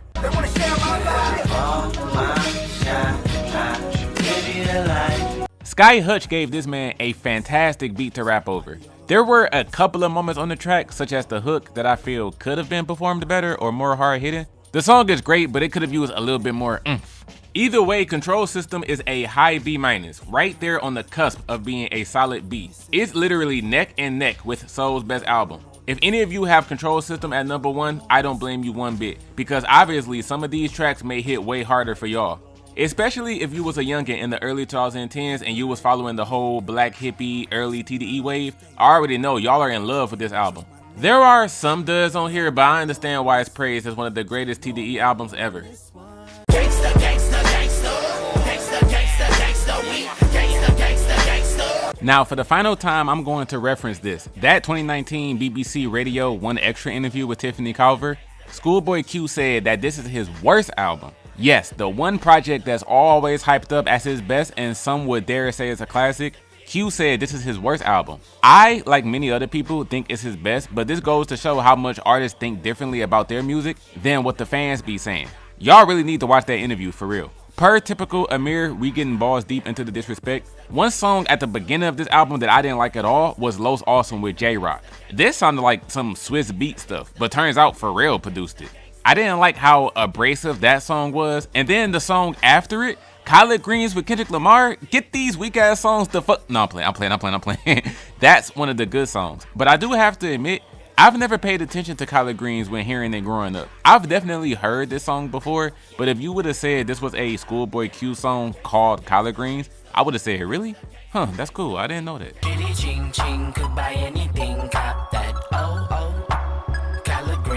I didn't know the name of the song. I didn't know who made it, nothing. But back to what I was about to say. Prescription Oxymoron is another skip. I'm actually fine with Prescription, but the title track part makes the whole thing a skip. That goofy ass voice he had, I just stopped selling crack today. OXY a moron. OXY a moron. The first half was cool. The chorus on the second half is a mess. So the whole song, get it out of here. But the worst song on the album is The Purge with Corrupt and Tyler the Creator. There's an obnoxious ass horn siren in the back, the whole freaking song like, oh. Corrupt didn't do anything. And shout out to Tyler the Creator. I wish I could have liked a song with him on it more, but nigga, this song was annoying as hell to me. I'm smoking bath salt, 2 sherm sticks, burn this, ooh, knock through the condos. Hoover Street is a song that grew off of me. I went from this song is cool to this song is cool, but I wouldn't want to put this on. This nigga said, eat so much pussy that my mustache is pink. Time's getting harder than my dick on a growth spurt. Speaking of hard, that third verse was the hardest verse though. That's one positive I can give the song. One thing I do like about the Oxymoron project, and this is what helped its grade that you're going to see later, is that it's concise. 12 songs? Cool, bro, cool. Q started tripping in his later career with projects like Blank Face and Blue Lips having 17, 18 songs. Those albums have a big portion of mid because you keep feeling the need to throw more records on there. But here, you went 8 for 12, bro. Los Awesome, Prescription Oxymoron, Hoover Street, and The Purge are the only songs I dislike. The opening song, Gangsta, actually grew on me. At first, I didn't think the song was entertaining enough for him to have all that ya in the background. But playing it more, I went, hey, this is alright, Gangsta, gangsta, gangsta, gangsta, gangsta, gangsta, we. What They Want with 2 Chainz is cool, except for when Chainz said, I've been dodging the police when I was po with no lice. Awful. The other 2 decent songs, this may be a weird critique to have, but Q sounded Caucasian with these songs. One of them was because of his voice. The other one, the overall song just sounded like something Bob from marketing would create. Those 2 songs are Hell of a Night and Break the Bank. Hell of a Night was the last single released for Oxymoron, and it just screams a nightclub with strobe lights, glitter, and ecstasy laying around. And I'm sorry, I don't want to pull the race card, but I can't imagine a room full of black people dancing to this song. This sounds like something Q made as a crossover record.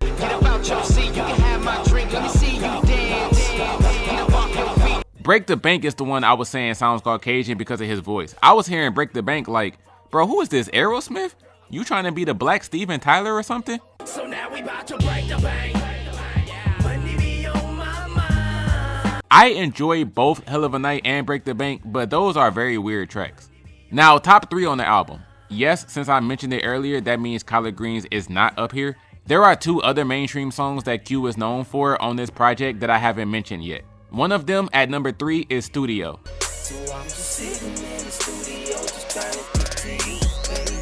For a long period of time, I forgot that this was a ScHoolboy Q song. I remember the song itself, I just forgot that he made it. Admittedly, this isn't a great song to me, I just think it's good. That singing at the end was ridiculous when he was all like, so I'ma put this dick up all inside of you. His singing kind of sucked at the end of Studio. I'ma put this dick up all inside of you.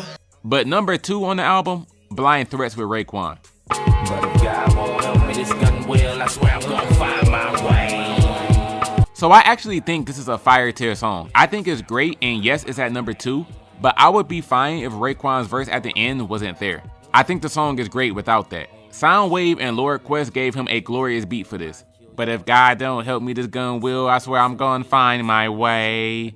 But the other super mainstream song from Q, Call it a basic bitch pick if you want. This is a top 5 ScHoolboy Q song of all time. Girls everywhere, pretty ass hands in the air, somebody over here, shaking for the man of the year. Again, amazing beat from Soundwave, very infectious hook. Q's voice was perfect. He chose the right flow and delivery. There is nothing wrong with Man of the Year to me. This easily became one of my favorite records by ScHoolboy Q. I'm giving Oxymoron a high B-, almost just a B. But I gotta keep it real like I always do. This album is up here thanks to Blind Threats and Man of the Year. Just like I said when talking about setbacks, if he removed these top 2 songs, holy cow, this would definitely be lower. This wouldn't even be top 20. But those 2 songs certainly helped it in the ranking, and Q saying this is his worst album is bullcrap. There is no way you made Blank Face LP and especially Trash Talk and think it's better than Oxymoron. Oxymoron in stores, come in kids lock the door, knock knock knock hit the floor. Shit, I won't miss a thing, just having fun. This is actually the #1 TDE album that I recommend you checking out for yourself. The reason being because of how polarizing this album is. Everything that I'm about to say, my words will not do it justice. In order to understand how freaking unorthodox, strange, and cataclysmic this album is, you must play it on your own. There is one massive problem with Skiiiwalker on this album that he doesn't do on his second album, and that's why I didn't mention it before. And that flaw is, he has this thing on this album where most songs, only half of the track sounds good, but the other half doesn't. He'll hit you with 1 minute and 15 seconds of BS, and then the final 2 minutes would be something great. Or sometimes the other way around, the beginning of the song would be great, but then the second half would be ridiculous. As an album experience, this is impressively frustrating. It makes you look at the good half and say, why didn't the whole song sound like this? Perfect example is the opening song, Forbidden Fruit. I love the first 2 minutes, but the last 50 seconds of this song is terrible. It's a song using the theme of the biblical Adam and Eve story, and he spends the first 2 minutes saying lines like, forever and never, and never and never, ain't no coming back, no darling. And she took the apple from the tree to be with me, whoa darling. Now the reason why I love it is because of the deep voice he sings it in. It gives a uniquely weird and comfortable feeling to the song. He sings it like this. Forever and never, and never and never, ain't no coming back, no darling. She took the apple from the tree to be with me, whoa darling. From the tree to be with me. Well, darling. It sounds weird, but I rock with it heavy. No, ain't that amazing? But conversely, the production switch that happens in the last minute, I do not like this at all. This happens on nearly every song. Some tracks where this wasn't the case, where it isn't one half great, other half ass, the whole track was just decent, where the songs All Stops and Lover's Lane. These are the kind of records you put on in the background when you're studying. Another track where it was kind of the same quality throughout the whole thing, but in a negative way, I actually think this is the worst song on the album, is the song Attraction. Now this song is still mid, but this was the main one where nothing hit for me. Not the earthy, trying to be soulful singing, not the production. The whole song just made me go, nah, not this one. Baby, Now to get into more of these flip-floppy tracks, the second song on the album, Could It Be? This is the case where the second half was so much better. The first half was so uneventful, sounding like this.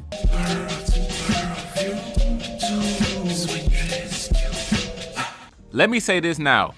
Could It Be and the worst song on the album that I highlighted earlier, Attraction, are the only songs I dislike on this project. Everything else I enjoy. Speed, I enjoyed the second half more on there. I get Pharrell vibes from this. It sounded like a distorted bass party record. Toaster with ScHoolboy Q is the definition of a musical roller coaster. The melodies and singing go from sounding great to sounding ass throughout the whole song. Skit/her song kinda doesn't count because it's not a full song. The first half is a skit like the name implies, but this skit is so horrible that this was almost the worst song on the album. The character that he was playing during the skit had such an irritating voice for 50 whole seconds. The song was enjoyable to somewhat make up for it, but damn. On the flip side, there's Advantage. Started off strong, but then became slow when there were no vocals and it was just the beat playing the whole time.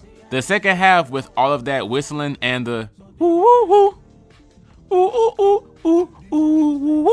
completely ruined that half. When I tell y'all that happens throughout this whole album, I am not lying. I've never in my life came across an album where usually you come across 1 or 2 songs. This whole album, I've never came across a whole album where like every song is like half sounds good, half sounds bad. But that's ScHoolboy for you, bro. Dude is a wild card.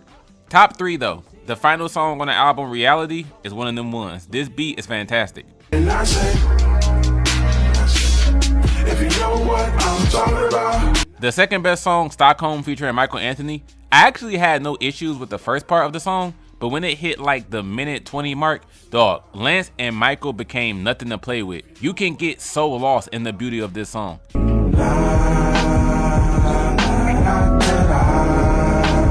The best song on the album is similar to Skit/Her Song, where the first 40 seconds is a phone call conversation thing, but when the beat finally drops and the singing comes in, I love it. That song is called Sound. Let the music be a sound for love. I've been singing this song ever since I found this album, bruh. So, when do you like to know where our story goes from here? I don't give a flying flip what any of y'all say. Yes, I truly think Introverted Intuition is a top 10 TDE album, and I'm grading it a high B-. This grade could have easily been higher if it wasn't for the massive flaw that I keep hammering on. Nearly every track will sound awful in 1 minute, but then amazing the next minute. And then tracks like Reality, Stockholm, and Sound are all around really good. ScHoolboy is such a weirdo, but he's a weirdo that can make some soothing ass music when he actually tries to. Fuck on my face, fuck on my face, fuck on my face, fuck on my face, fuck on my face, yeah. Not to make this entry too dark, but hearing that Soul tried to take himself out the game at one point by jumping off a freeway bridge in Carson, oh my goodness, that was heartbreaking. I watched his interview with Charlamagne Tha God, and he mentioned that he finished this album before that happened. On top of that, he told Charla that this was his first album that he made where he went into it with no theme, no concept, nothing like that. He said, I just simply wanted to make good music, bro. I didn't think that hard about it. Solo, not focusing on deep meanings and just wanting to make good records, worked out in his favor for me. You see how high it is in the ranking. This isn't one of the few albums where I'm not mad at its length. 18 songs will always be a you tripping thing for me, but I dislike 5 out of the 18, with only 3 of them being mid. The other 2 are not for me. It isn't the worst song on the album, but Do Better with Zacari made me realize that Ab-Soul and Zacari don't make good songs together, because they also made that raw backwards song. Get that out of here. Even with the music video being of him going through his suicide attempt, the actual song is just alright. Positive Vibes Only is another mid song, but I almost like this one. It's not super mid, I just don't like the vocal effects on it, where he sounded like a bum ass Travis Scott. I didn't mind the triumphant celebratory production. The production was a bit of a saving grace for this, but the vocals, hell no.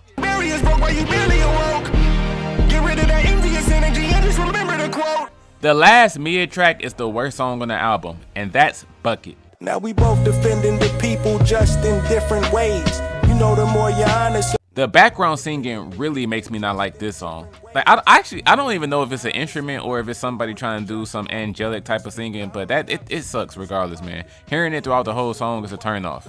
Gave me all this knowledge, but never gave up the butt. I still kind of wish she gave up the butt. Those 2 not for me tier tracks, one of them is Hollandaise. The hook messed this one up. The celebratory beat that he switched to was cool and all, but I still don't rock with the song. His voice is kind of whiny on some lines. Had the passion of Christ, I don't need a Jesus piece. Just need the people to believe in me. The OG told me stick to slinging them ABCs. My name must be Abraham Lincoln, bitch, I'm innocent. Speaking of delivery messing up a song, that's the case why I don't like ganging them with Fresh either. I actually don't mess with Ab's verse. The yelling delivery here did not fit. I like Fresh's verse way more. The homie hit me, told me hide the blicky, bro. This nigga always into some wild. One time he brought the Cal Tech, I had to tell him all we shooting is videos. I know where the body's buried, I won't tell a soul, so take a. Speaking of gangs, there are a gang of decent tracks on this album. I enjoy all of these, but nigga, I ain't gonna lie. A huge bunk of this album is just a tall ass mountain of, yeah, this is cool. And when I tell y'all a tall mountain, there's like 9 songs that I had this reaction to. The Wild Side with Skin Diamond, Fallacy with Alameda, the title track Herbert, shout out to K-Dot for the background vocals on that one, The Art of Seduction with Amber, Church on the Move. I do kind of hate all of the wishy-washy sounds that happen in the background for the whole song. That was a little annoying. It Be Like That featuring SiR is decent. Good Man with Punch. You may have heard of Jack in jail, but we not healing. Niggas still packing stills, man, we need to stop tripping. Why you throwing your block up if you not building? FOMF, which stands for F Out of My Face, is cool. And then lastly, the opening song with Skiiiwalker, Message in a Bottle, is decent. I'm an honest nigga, bro. Even though I like 13 songs on this album, I only think 4 of them are good. 2 out of those 4 being great, actually. One of the good songs, I wish I could like it more because this is some of the most heartfelt rapping I've heard from an artist in a long time. It's the final song on the track list, Gotta Rap. Took a leap, shattered my leg, and lost some teeth, and I'm still standing behind every word I speak. I even tried suicide, and I don't know why. I know better than most that the soul don't die. Took a leap, shattered my leg, and lost some teeth, and I'm still standing behind every word I speak. Ooh, I like to call myself the Gotta Rap, but really I just gotta rap, holla back. I heard that and went, God damn, Absol, I love you, TDE, hold it down. But even though I feel that way, it's not top 3 on the album. Number 3, I'm surprised more rappers don't freestyle over this beat because it seems made for freestyling, and that's No Report Card.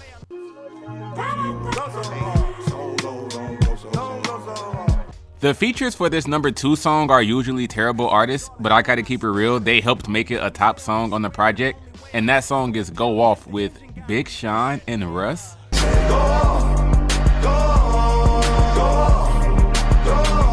That ish really be making me sick. Don't be dropping my name in an interview, nigga, for views, better pick it up quick. I done broke the freaking bank so bad that bitch ain't getting fixed. Me and Solo Ken like I was Anakin, we cannot miss. Go Off. Now the number 1 best song, I'ma be super honest. The verses on this song go in one ear and out the other when I play this. However, I think it's the best song because I love the chorus and the production. The combination of these 2 things make me love this, but I couldn't care less what these fellas are talking about. And that's Moon Shooter with Joey Badass. Shoot for the moon and keep a gun around. In the world so cold, at least the sun is out. Yeah, this song sounds beautiful to me. Shoot for the moon and keep a gun around. In a world so cold, at least the sun is out. Live in my mind, I question everything. To that point, I don't know what to think. A song like this is the entire thing with this ranking. Even though I'm not paying attention to what the songs are about for real, hey, if it sounds great, I'ma say it sounds great. Simple as that. Shoot for the moon and keep a gun around. I'm giving Herbert a high B-. Again, with the amount of decent songs on here, that's bound to happen with 18 tracks. But what separates this from other overly long TDE albums is that I enjoy those alright songs more than I didn't rock with them. Of course, I wish the songs hit harder, but I still mostly enjoy what I got, and I think this is Absol's best album. I don't give a fuck. I don't give a fuck. I don't give a fuck. What Happens on Earth Stays on Earth is probably the number 1 album in this video where I guarantee my opinion on it would be different and I would have a bigger appreciation for it if I fully listened to it instead of casually playing it. All of the things that I've already found out about this album, with the Kendrick being on a path of weakness or wickedness, his fear of damnation, the story of Deuteronomy, and the belief of the chosen people, the Israelites will internally be cursed until they choose God's way of living, how playing the album in reverse shows Kendrick's life going down a different path. Just off of all of that alone, I said, this has the potential to be the greatest album I've ever listened to. But as y'all know, I didn't do that. I'm judging this album just based off of how the songs musically sound and the few meanings I did catch. With that being said, I must ask, what the hell type of timing was Kendrick on when he got to the end of this album? The 3 worst tracks on here are all consecutive, all one after the other, and they're all near the end of the project. One of them is the song Fear. Yeah, nigga, I said it. Fear is the second worst song. Get this out of here. Kendrick said in an October 2017 interview that the verses on this song are the best he's ever written. And this is one of those tracks where I'm sure the message is very important, but as it casually sounds, there's better sounding songs on here. But I'm high now, I'm high now, Life's a bitch, pull them panties to the sides now. I don't like any of those parts. And for the worst song, I actually don't think it's the song God. Yes, Kendrick's vocal choice was a mess. That's what God feel like. And that laughing to the bank like, I hear this song and be like, what in the world? The amount of times I've seen people say they love K. Dot's laugh here and it makes it catchy for them, I disagree with every one of y'all. This is not catchy at all. It's very freaking annoying and he sounds like a goofball. It is bottom 3 on the album, but for me, the worst song is XXX with U2. Johnny don't wanna go to school no more, no more. The dry ass monotone voice for the first minute and some change of the song was not a good touch for me. It instantly made the song feel like a drag.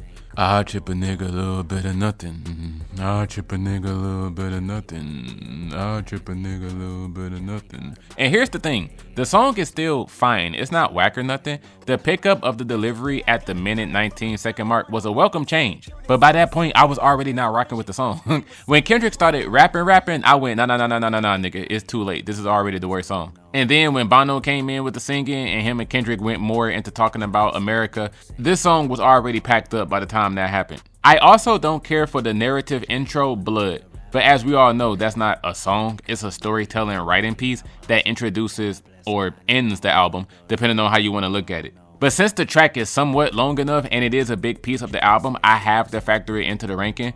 And it's mid by default because I would literally never go back to it. Oddly enough, the 2 Not For Me songs on this album are probably the 2 most popular and most successful songs on the album. Those are Humble and DNA. I've actually never liked Humble. And DNA, Kendrick was going off, especially near the end of the song. But his voice kind of gets on my nerves on this song.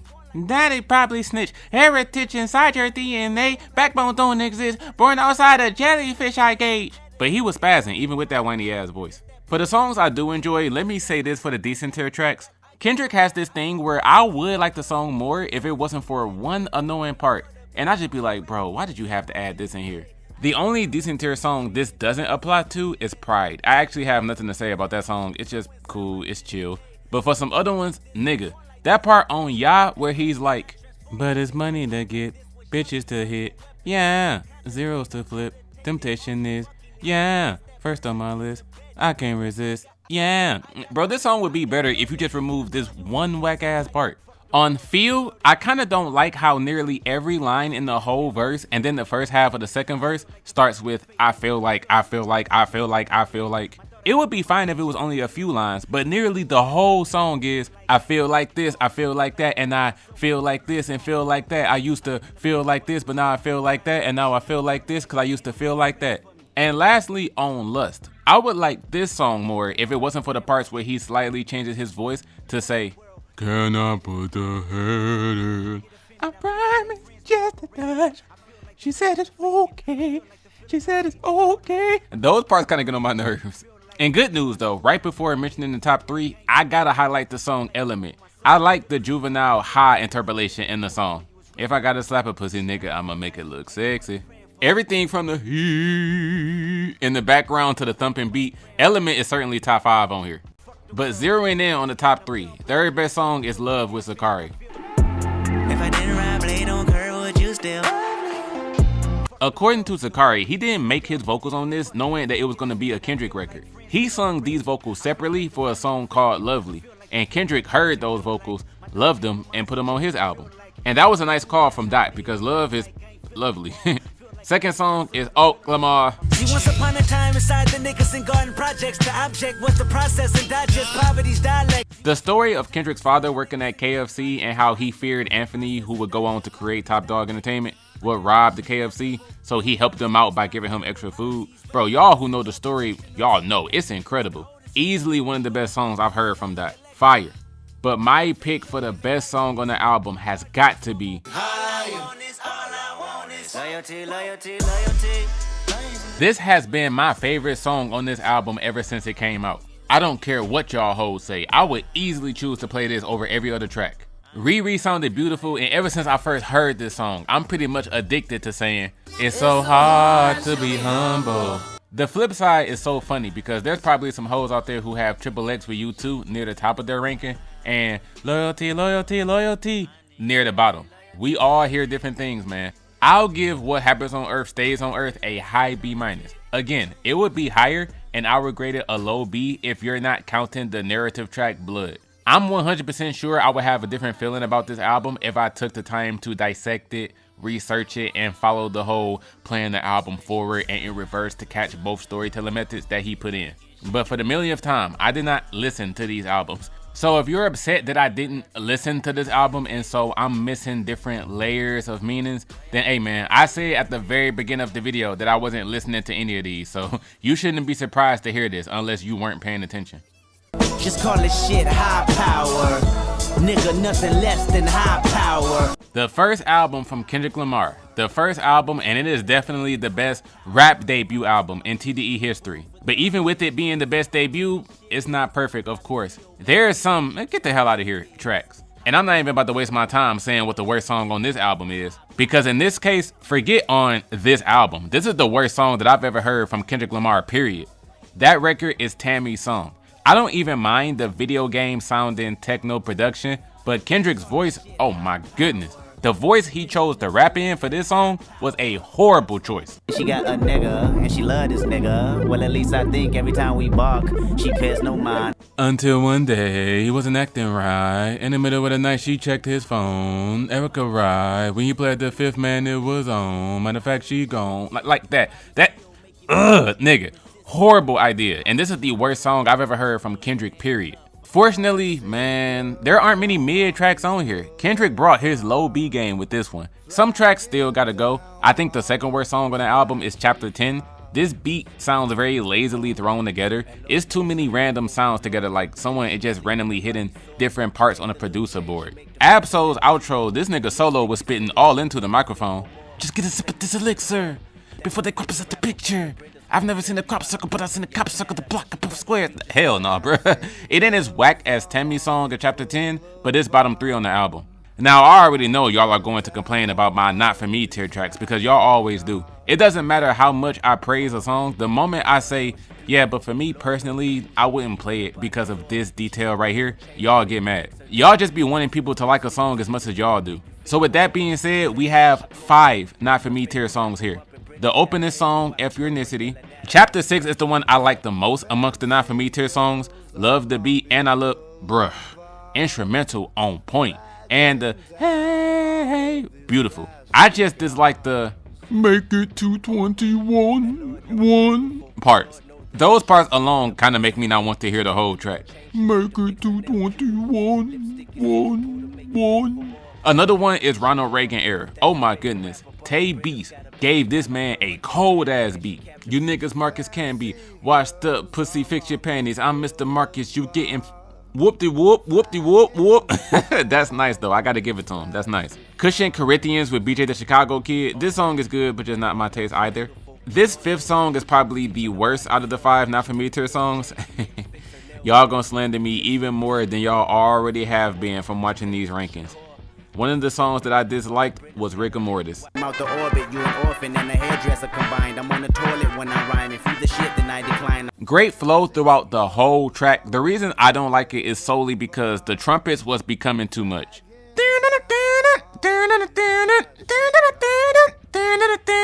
Hearing that for 3 minutes is slightly annoying. I gotta keep it real. But songs like that, Chapter 6, Ronald Reagan, I'd be like, bro, even though I wouldn't go out of my way to play these, this man is snapping. I see why people love this album. Even though some of y'all be claiming it's not an album because he put it out independently before he got signed to a major record company, I've never been on that wave. And truth be told, anytime I hear somebody say that, y'all just sound very stupid to me. There are legitimately people out there that don't count Section 80 as Kendrick's first album, and y'all sound very, very dumb in my eyes. It's his first album, bro. There are people that would make a Kendrick Lamar album ranking video and they'll just completely exclude Section 80. Oh, I don't consider that an album. That don't count. Like, what is wrong with y'all? But in terms of the songs I do like, give me High Power. Okay, now hear me out on this next one. No Makeup with Colin Monroe. Colin Monroe needs to make sure that he never makes another song with Kendrick again. This song just felt so random and sounded nothing like the rest of the album. And although I like this song, No Makeup will never be ranked high in his catalog. It's not bad, it's just so jarring that you immediately feel like you're not even listening to a Kendrick project anymore. But that song and High Power were decent. The songs that I actually think are good, give me Po Man's Dream, Smoke Good, Eat Good, Live Good. Give me Hold Up. I wrote this record about 30,000 feet in the air. Stewart is complimenting me on my nappy hair. And Keisha's song with Astrobot is really nice too. But this top 3, we ain't playing no games with this top 3. Third best song on the album is Blow My High Members Only. I'm sending him a 4-page. Second best song, I never hear this song be talked about at all, and that's Spiteful Chant with ScHoolboy Q. Most of you niggas acting like hoes. The number one song is my favorite Kendrick Lamar song of all time. That's wild that the worst song he's ever made and my favorite song by him are both on the same album. But number one for me is easily ADHD. When your age don't exist, like whoa, whoa. This is how you know I don't pay attention to Kendrick. Although I have loved this song for the past decade plus, I did not know until making this video that the outro is sung by Ab-Soul. Ecstasy, shrooms, blow, dro, hoes, whatever you like. Finding out that was Ab-Soul was pretty fascinating. As subtly mentioned previously, I give Section 80 a low B, the best debut album on TDE, on the rap side. But it ain't Kendrick's best album. As his career went on, he definitely continued to one-up himself with a couple of more projects. Take like 3 or 4 songs off of here, especially that Tammy song BS, whew, this album would be incredible. Roll with me, it's a lucky day. Got a pound of tree and the gang, yeah. SiR's magnum opus. Although November is good for what it was, Heavy is definitely SiR's best album. Chasing Summer is not even close. Pack that up. There's only 4 songs out of the 15 that I don't like. The other 11 tracks, oh, give me all of this. Now, do y'all remember an insanely long time ago, earlier this video, when I said there were only 2 times in TDE history where the worst song on the project was the opening song? Leave a comment down below if you remember what album in this ranking I said that about. You a super real one if you was paying attention to that and remembered. But the second instance is SiR's Heavy album. The opening song is called Ignorant featuring Ty Dolla $ign, and I did not like this song at all. SiR singing is not that good to me. After politics, I am not a bitch. I ain't talking shit. Fuck the politics. I am not a bitch. It's a cool little record. Hearing Ty Dolla $ign rap instead of sing was an interesting twist, as he did better than SiR.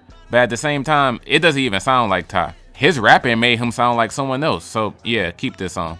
Another mid song is called You or You Can't Save Me. I don't like this song because of the Dream influences. SiR is on here singing like, hard hitter, radio killer. I am not a fan of The Dream at all, so once I heard SiR was channeling his inner Terriers, it was over for this song. And the last mid song is the title track actually, Heavy. For a song named after the album, that wasn't that strong to me. The only other track I disliked is a Not For Me tier song, and this is the only Not For Me tier song in SiR's whole catalog. He was singing his ass off on here. Somebody out there will hear how powerful he was singing and go, woo, child, sang it. But I'm not one of those people. That song is called Only Human. I know she'd be so much better off if I just left her for good. Fortunately, like I said, I like everything else on here. No Evil, the 6-part thumps that happen on here are goated. Listen to these parts.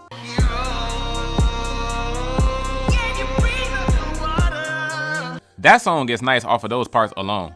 I'm Not Perfect with Ab-Soul is a decent track. Same with the penultimate track, Trying My Hardest. Life is Good with Scribbs Riley. Admittedly, I would like it more if Riley wasn't on there. Same sentiment I have for Karma with Isaiah Rashad.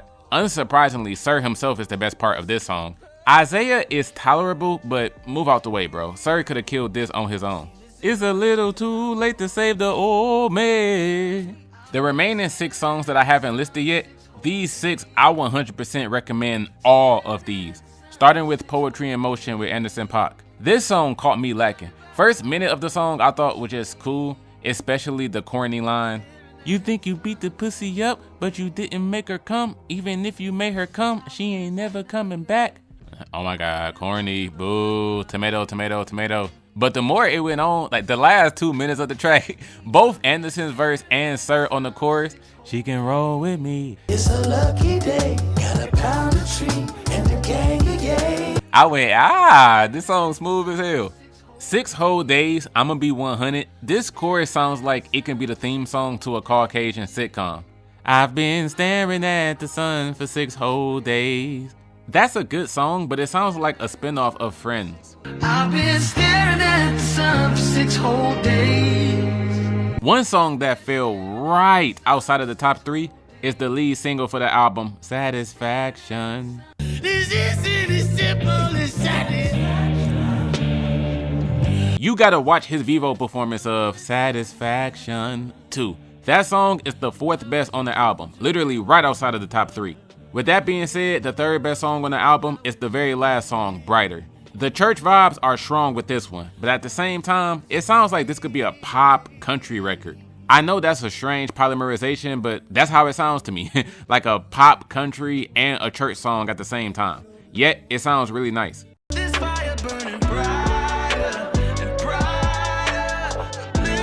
Now, the top two songs are both fire to me. They're both amazing. With the second best being Nothing Really Matters. This beat was unorthodox as hell in the first 18 seconds. The background singing that's like, is oddly satisfying. But what's not odd is just how simply satisfying his singing is. That I can't get enough sounds amazing.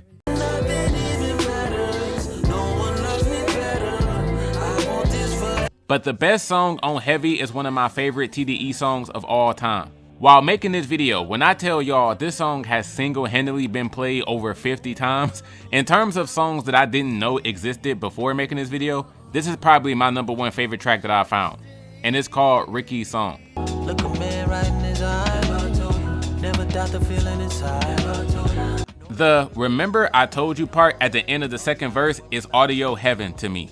If they ask who you do it for, remember I told you. Look a man right in his eyes, remember I told you. Never doubt the feeling inside, remember I told you. 212 to take you home.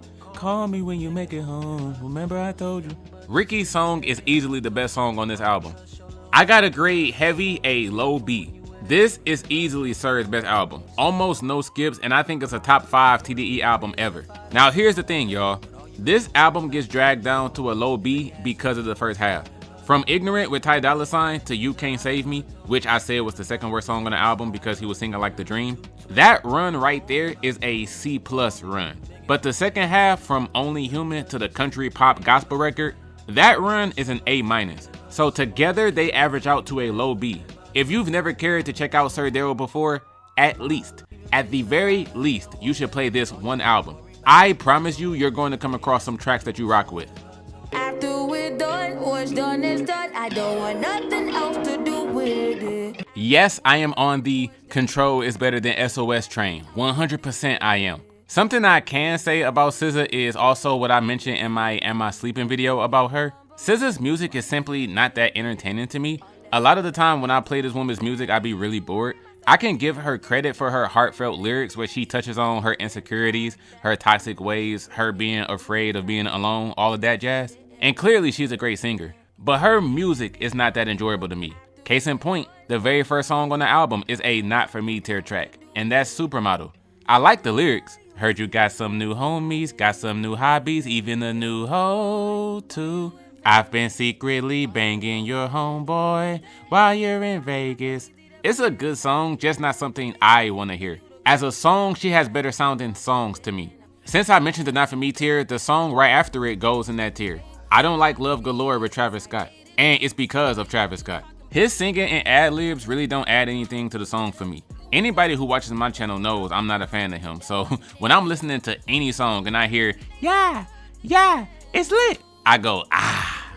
But that's why the Not For Me tier exists. It's a good song whether I like Travis Scott or not. SZA did her thing on there. The last Not For Me tier track is good, I just don't want to hear it. It's Broken Clocks. I just do it my way. All I got is these broken. Now, even though Supermodel and Love Galore are in the first half of the album, let me say this. There are other songs in the first half that I don't like, but really quick. This is one of the best opening halves to an R&B album that I've ever heard, bro. As a collective, from Supermodel to Go Gina, SZA was in her bag when she made these. The only other songs I don't like in that first 7-track run are Go Gina, which I actually used to think was decent, but the song grew off of me. I do like how she pronounces her L so la like. Probably true, probably came, usually come from la like the rough. But the other track that didn't grow off of me, I just simply never liked this song, is Doves in the Wind with Kendrick Lamar.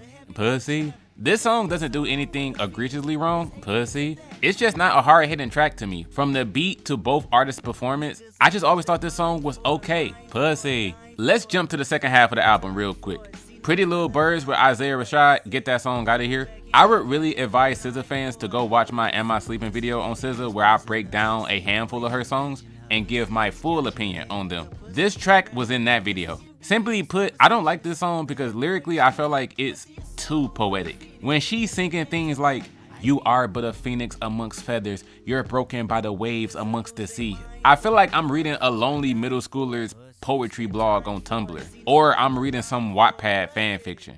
And then the worst song on the whole album is in the second half, and that's Anything. This song would be hard if the production was better, but those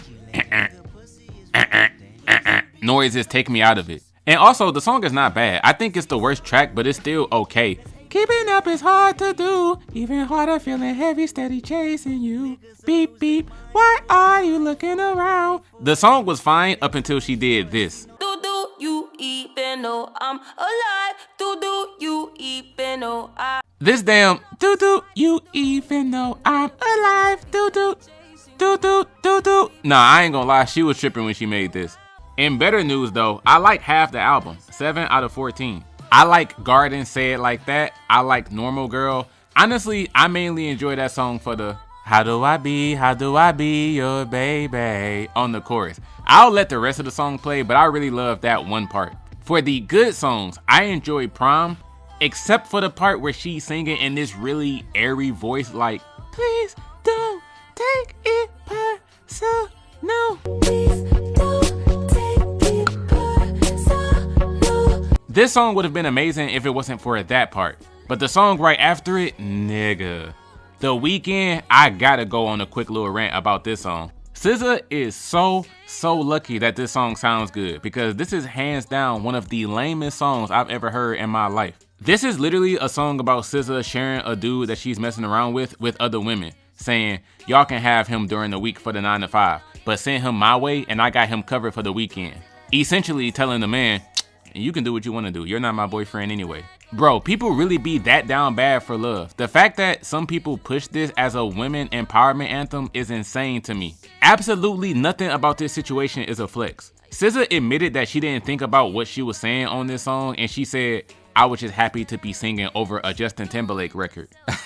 Lines like, is you coming home? Is you out with her? I don't care as long as you here by 10:30, no later than. Drop them draws, give me what I want. Like that whole part. Some people claim it's supposed to play into the album's theme and shows that she has control of the situation. She's not being played or being used. She's fully aware of what's going on and she's allowing herself to be part of it. Hell no.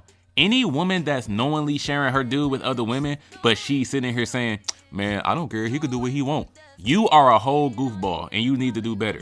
But let's get into this top 3. Similar to SOS, all top 3 songs are fire tier. The third best song is, this song is fantastic, and that's Drew Barrymore. Do you really love me or just wanna let me down? The amount of lines I randomly sing from this song is ridiculous. I love so many different parts here. Do you really wanna love me down like you say you do? Give it to me like you say you do. Bro, I could be in the middle of cooking. I could be in the middle of frying chicken with my bare hands, no tongs, and I'll be like, I'm sorry, I'm not more attractive. I'm sorry, I'm not more ladylike. I'm sorry, I don't shave my legs at night. And I ain't singing this for no nigga or no hoes. This song just sounds great. The second best track, I also love singing this, is 20 Something. How could it be 20 something all alone still? The amount of times I've randomly said over the years, how you leave me out so far away. This song is without question top 3. Y'all can say my number 1 pick is Egregious because it's not a full song, but in my opinion, nothing on this album sounds better than Wavy Interlude. You know, just taking it slow, babe. Somebody show me that door. What's wild about this, I've heard the full unreleased version of the song, and that's not better than the interlude. There are multiple YouTube videos that has the other intended verses, and it's a full 3-minute track. But I gotta keep it real, this shortened version where it's mostly just the chorus is much better. You know, just taking it slow, baby. I'm giving Control a solid B. This could have been in the A range if I didn't dislike Travis Scott. If anything didn't have that doot,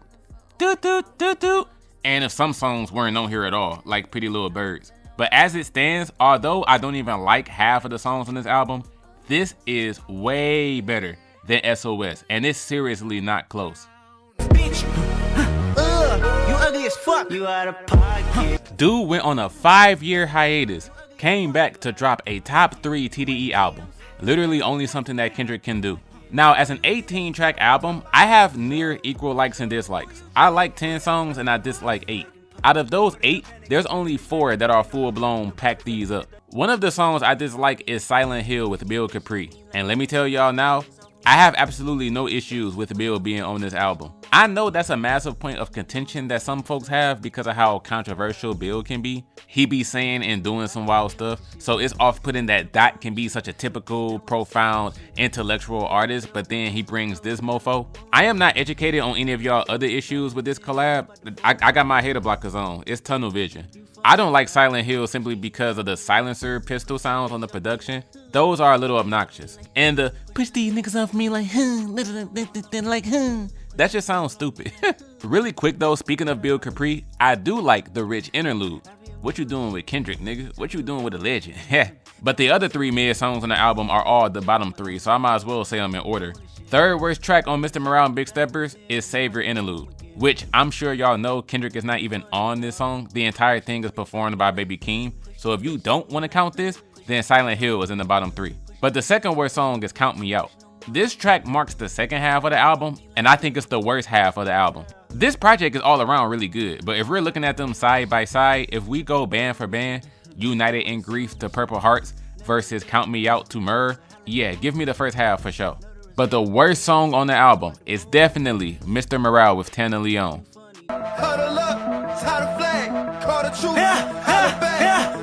Things on my mind and it's heavy. Tell you in pieces cause it's way too heavy. My dumb Mr. Choker is heavy. You know what it is? You know what it is? This song was produced by Pharrell Williams. That explains why the beat is subpar. Before talking about what songs I like, y'all know what time it is. Not for me tier. Let's get 2 of the most impactful and I guess you can say controversial songs from the album out the way. We Cry Together with Taylor Page. Taylor sounded like Rico Nasty on here to me. I actually love the concept. A song of a couple arguing with each other about their problems is very cool. When he talked about women not getting along and why R&B bitches don't feature on each other's records, that was funny. But the absolute best part was them talking about smashing at the end and Kendrick said he was gonna hit her doggy style. I was like, okay, now we're finally getting somewhere. Yeah, that's what's up. Yeah. The reason I don't like this song has nothing to do with this reminds me of past trauma. There are some people out there who point out this song and say it's so triggering for them because when I was a child, my mama and my daddy used to argue a lot and it sounded like this. So that song is so overwhelming for me. My reason is slightly correlated, but it's simply because this isn't a song. You're just listening to 2 people argue for 5 minutes. There is no singing, there's no rapping. It's just constant, F you nigga, nah, F you bitch, F you nigga. Nigga, I don't need you to f me. I can get dick anytime I want. You know you want this. So yeah, this song is actually great, but I would never want to hear it. Little dick ass nigga that's trying to go big. But you was sucking this dick though. Well, shit, I Another one, this song would be fire tier if I simply enjoyed listening to it more, and that's Mother I Sober. This is a touching song. Kendrick talks about being questioned by his mother on whether or not he was molested by his cousin. Kendrick says he wasn't, but no one believes him, and his mom continues to ask him. To which his mom reveals that she was violated in Chicago and she didn't want to believe that it couldn't happen to her own son. Again, a touching song, but it doesn't pull me in for repeated listens. Another not for me tier track is Savior with Baby Keem. This beat is so great, and yet I hate Baby Keem for singing, "Are you happy for me? Smile in my face, but are you happy for me?" That ruins everything for me. Lastly, we have the opening song, United in Grief. I ain't gonna lie, this is one of those songs where I understand someone saying Kendrick's voice makes them not want to listen to it. And by someone, I mean myself. It's a good song, but the will to be in is just menacing. The demons portray their religionist. I wake in the morning, another appointment. I hope the psychologist listening. His voice is off-putting here. These 5 not for me tier tracks help this album be so high in the ranking though. On top of the fact that I still like more than half the album, such as the final track M.A.A.d, Purple Hearts with Ghostface Killer and ScHoolboy Q, which I only like that track for Kendrick and Summer. GFK did absolutely nothing for me on there. Every track from here on out is really good. Rich Spirit, whoo, this beat is tremendous. Rich nigga, broke phone, trying to keep the balance, I'm staying strong. Speaking of tremendous beats, y'all heard me open this entry with N95. That beat is freaking phenomenal. Worldwide Steppers, hearing him say he didn't know how to feel like the first time he smashed a white bitch when he was 16 was funny, and how he smashed one when he was in Copenhagen on the Good Kid, M.A.A.d City tour, and his ancestors watching him smash a white bitch felt like retaliation. Die Hard with Amanda Rayford and Blast, super good song. This is what I'm saying. He opened this album on an insane run. The first half is the better half. The only tracks out of that first 9 that are just okay are Rich Interlude and Purple Hearts. The other 7, woo! This 5 years was worth the wait. But now, let's get to it. Top 3. Third best track is Auntie Diaries. My auntie is a man now. I think I'm old enough to understand now. Okay, I actually got this song confused with Mother I Sober when I said that this was one of the 2 most controversial songs on the album. This is the song where K-Dot was receiving hate for talking about his family members transitioning to different genders and him using the F slur. In the track, Kendrick's cousin calls out Kendrick for having that white girl on stage, but he got upset for her saying the N-word. The cousin's point being, well, Kendrick shouldn't be saying the F slur either if that's the case. Amazing song. Number 2 is Father Time featuring Sampha. Tough love, but hold up, no chase on me, no chase on me. Daddy issues kept me competitive. That's a fact, nigga. I don't give a what's the narrative. I am that nigga. When Kanye got back with Drake, I was slightly confused. Guess I'm not mature as I think. Got some healing to do. Shout out to Sampha, bro. He put it down. The best song on this album, let me tell y'all, I am in love with the final 1 minute and 45 seconds of this. The track takes a while to pick up, I will admit. The beginning of the song is kind of just alright. But when K-Dot finally ramps it up, it's a blessing. Because the rest of this song sounds incredible. And that's Crown.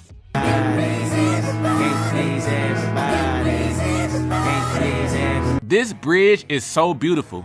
Heavy is the head that chose to wear the crown. Although I dislike the slow start and I dislike some of the singing, but the time will come and I'll be there. The rest of the song is perfect to me. The piano production is amazing and matches his voice so well as it goes on. Bro, I don't mind sitting through that slow first couple of minutes to get to the climax. He was channeling his inner Andre 3000 with this. I can't please everybody, can't please everybody. Bro, I freaking love this song. I'm grading Mr. Morale and the Big Steppers a solid B. This is a really, really good album. Those 4 songs I had in the Not For Me tier, even if I did enjoy them, this album would still be number 2. Because the number 1 TDE album is just that much better than everything else.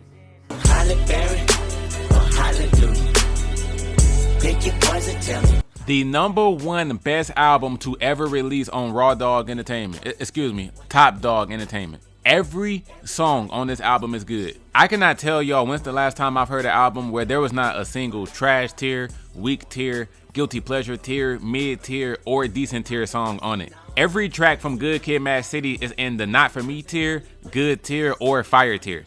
This album is incredible, dog. Even the worst song on the album is a Not For Me tier track, which means I understand why people love the song, but I'm not a big fan. Let's get balls deep into it because y'all niggas won't believe what I have as the worst track on the album. And that track is Sing About Me, I'm Dying of Thirst. The first part of the song, Sing About Me, is Chef's Kiss. Sing about me, promise that you will. Sing about me. But the second half, Dying of Thirst, get this whole part out of here. Him ended every single line with immediately made this the worst half of the song. Dying of thirst, dying of thirst, dying of thirst. The first half of this song is way better than the second half, and it's very much not close. Tired of running, tired of hunting, my own kind, but retiring nothing. Tires are steady screeching, the driver is rubbing, hands on the reel. Who said we wasn't? Dope on the corner, look at the corner. Daughter is dead, mother is mourning, straight bullets. There is no way in hell y'all are listening to the second half, Dying of Thirst, and calling this an incredible song. Y'all niggas are tripping. That's the worst song on the album. I can't split these in half. They're one whole song. But if I could, Sing About Me is amazing. Dying of Thirst, trash. Worst song on the album. So to keep it real, Good Kid, M.A.A.d City is essentially Not For Me tier the album. Although 12 songs on here are good, I dislike 7 of them. So yes, I only like 5 songs on this whole album. The other 4 songs I don't like are Backseat Freestyle, All My Life I Want Money and Power, Respect My Mind or Die from Lead Shot. Kendrick was rapping his ass off on this track. Respect my mind or nigga, it's go time. I roll with a dough with a good grind and I run that hoe with a baton. That's a relay race with a bouquet. They say, K, you gon' marry mine. It's a good song, but it's a song where I kind of have to be in the mood to hear it. And more times than not, I'm not putting that on. Oh, then. And unfortunately, the track that I opened this entry with, I don't like either. Money Trees with J-Rock. I don't like this track because of the le bish parts. Hearing that non-stop kills the replay value for me. I don't care for any of the verses in general. Money Trees is a track where I like particular parts, but not the whole song, such as the iconic Halle Berry or Hallelujah part, and then Anna Wise, hit the streets, then we break the code.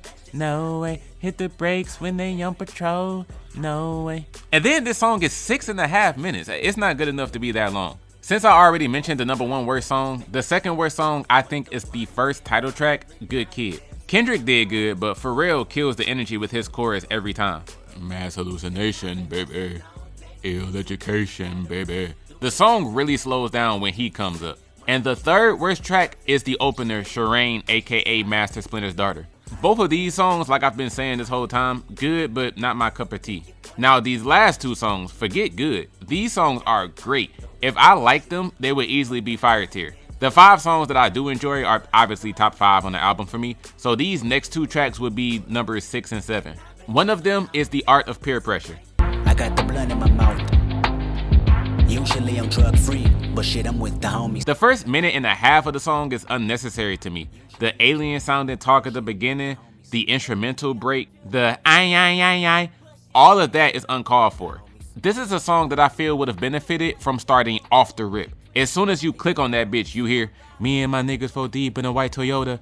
Even with my hatred of the first minute, this is a great song, no doubt about it. The final not for me tier track is the second title track, Mad City with MC8. Both beats on both parts of the song are dope. Hearing him tell these different stories about witnessing someone getting shot at the burger stand, how he worked at a shiesty security job and he didn't even last there long because he was plotting on stealing stuff as soon as he got there, I said, okay, yeah, even though I still wouldn't play this, this is certainly better than all my life I want money and power and tired of running, tired of hunting.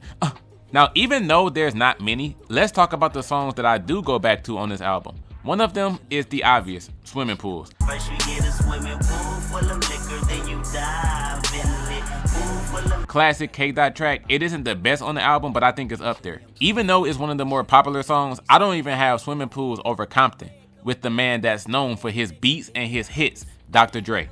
Now, for some reason, I wasn't expecting Compton to hit as hard as it did. Not that I have anything against Dre, because he's known to do damage, but this production is really strong, and Dre punched in some solid lines. It's time for the almighty top 3. The top 3 on Good Kid, Mad City. Third best song, Poetic Justice with Drake. I recognize your fragrance. Hold up, you ain't never gotta say shit. I mean, for the people who watch my channel, y'all already know. I just found out that Drake was on this song a couple of years ago. I've never paid attention to the full track. It's a good song regardless of my ignorance, but it ain't better than the second best song, and that's Real with Anna Wise. Anna matched perfectly on this with Dot. Cause before you know it, everything's gone. I'm really real. Number 1 though, number 1. Bitch Don't Kill My Vibe. Bitch don't kill my vibe. Bitch don't kill my vibe. Bitch don't kill my vibe. Funny story, when I first found this song, it was back when I was in high school and this girl broke up with me because I couldn't make it to her birthday party one day. The thing is, I lost my house keys that day and I told her that, but she wasn't trying to hear it. She hit me with the, hey man, I don't think this is working out. I conveniently ended up finding this Kendrick song and I played it 15 times in that one night. I was like, bitch, you broke up with me for that? Coming in at a low A-, Good Kid, Mad City is the only TDE album in the A range. It just barely escaped being a B+. If I would have simply liked more of the songs, this could have been an even higher A. However, although I can give them credit and respect them for what they are, I don't enjoy a lot of the songs on this album. But that shows how amazing Good Kid, Mad City is. The songs that I don't enjoy are still way better than a lot of other mid songs that TDE artists be making. Not only is Good Kid, Mad City the best TDE album, I believe it's far and away the best album. No other project on that label is touching this. Outro.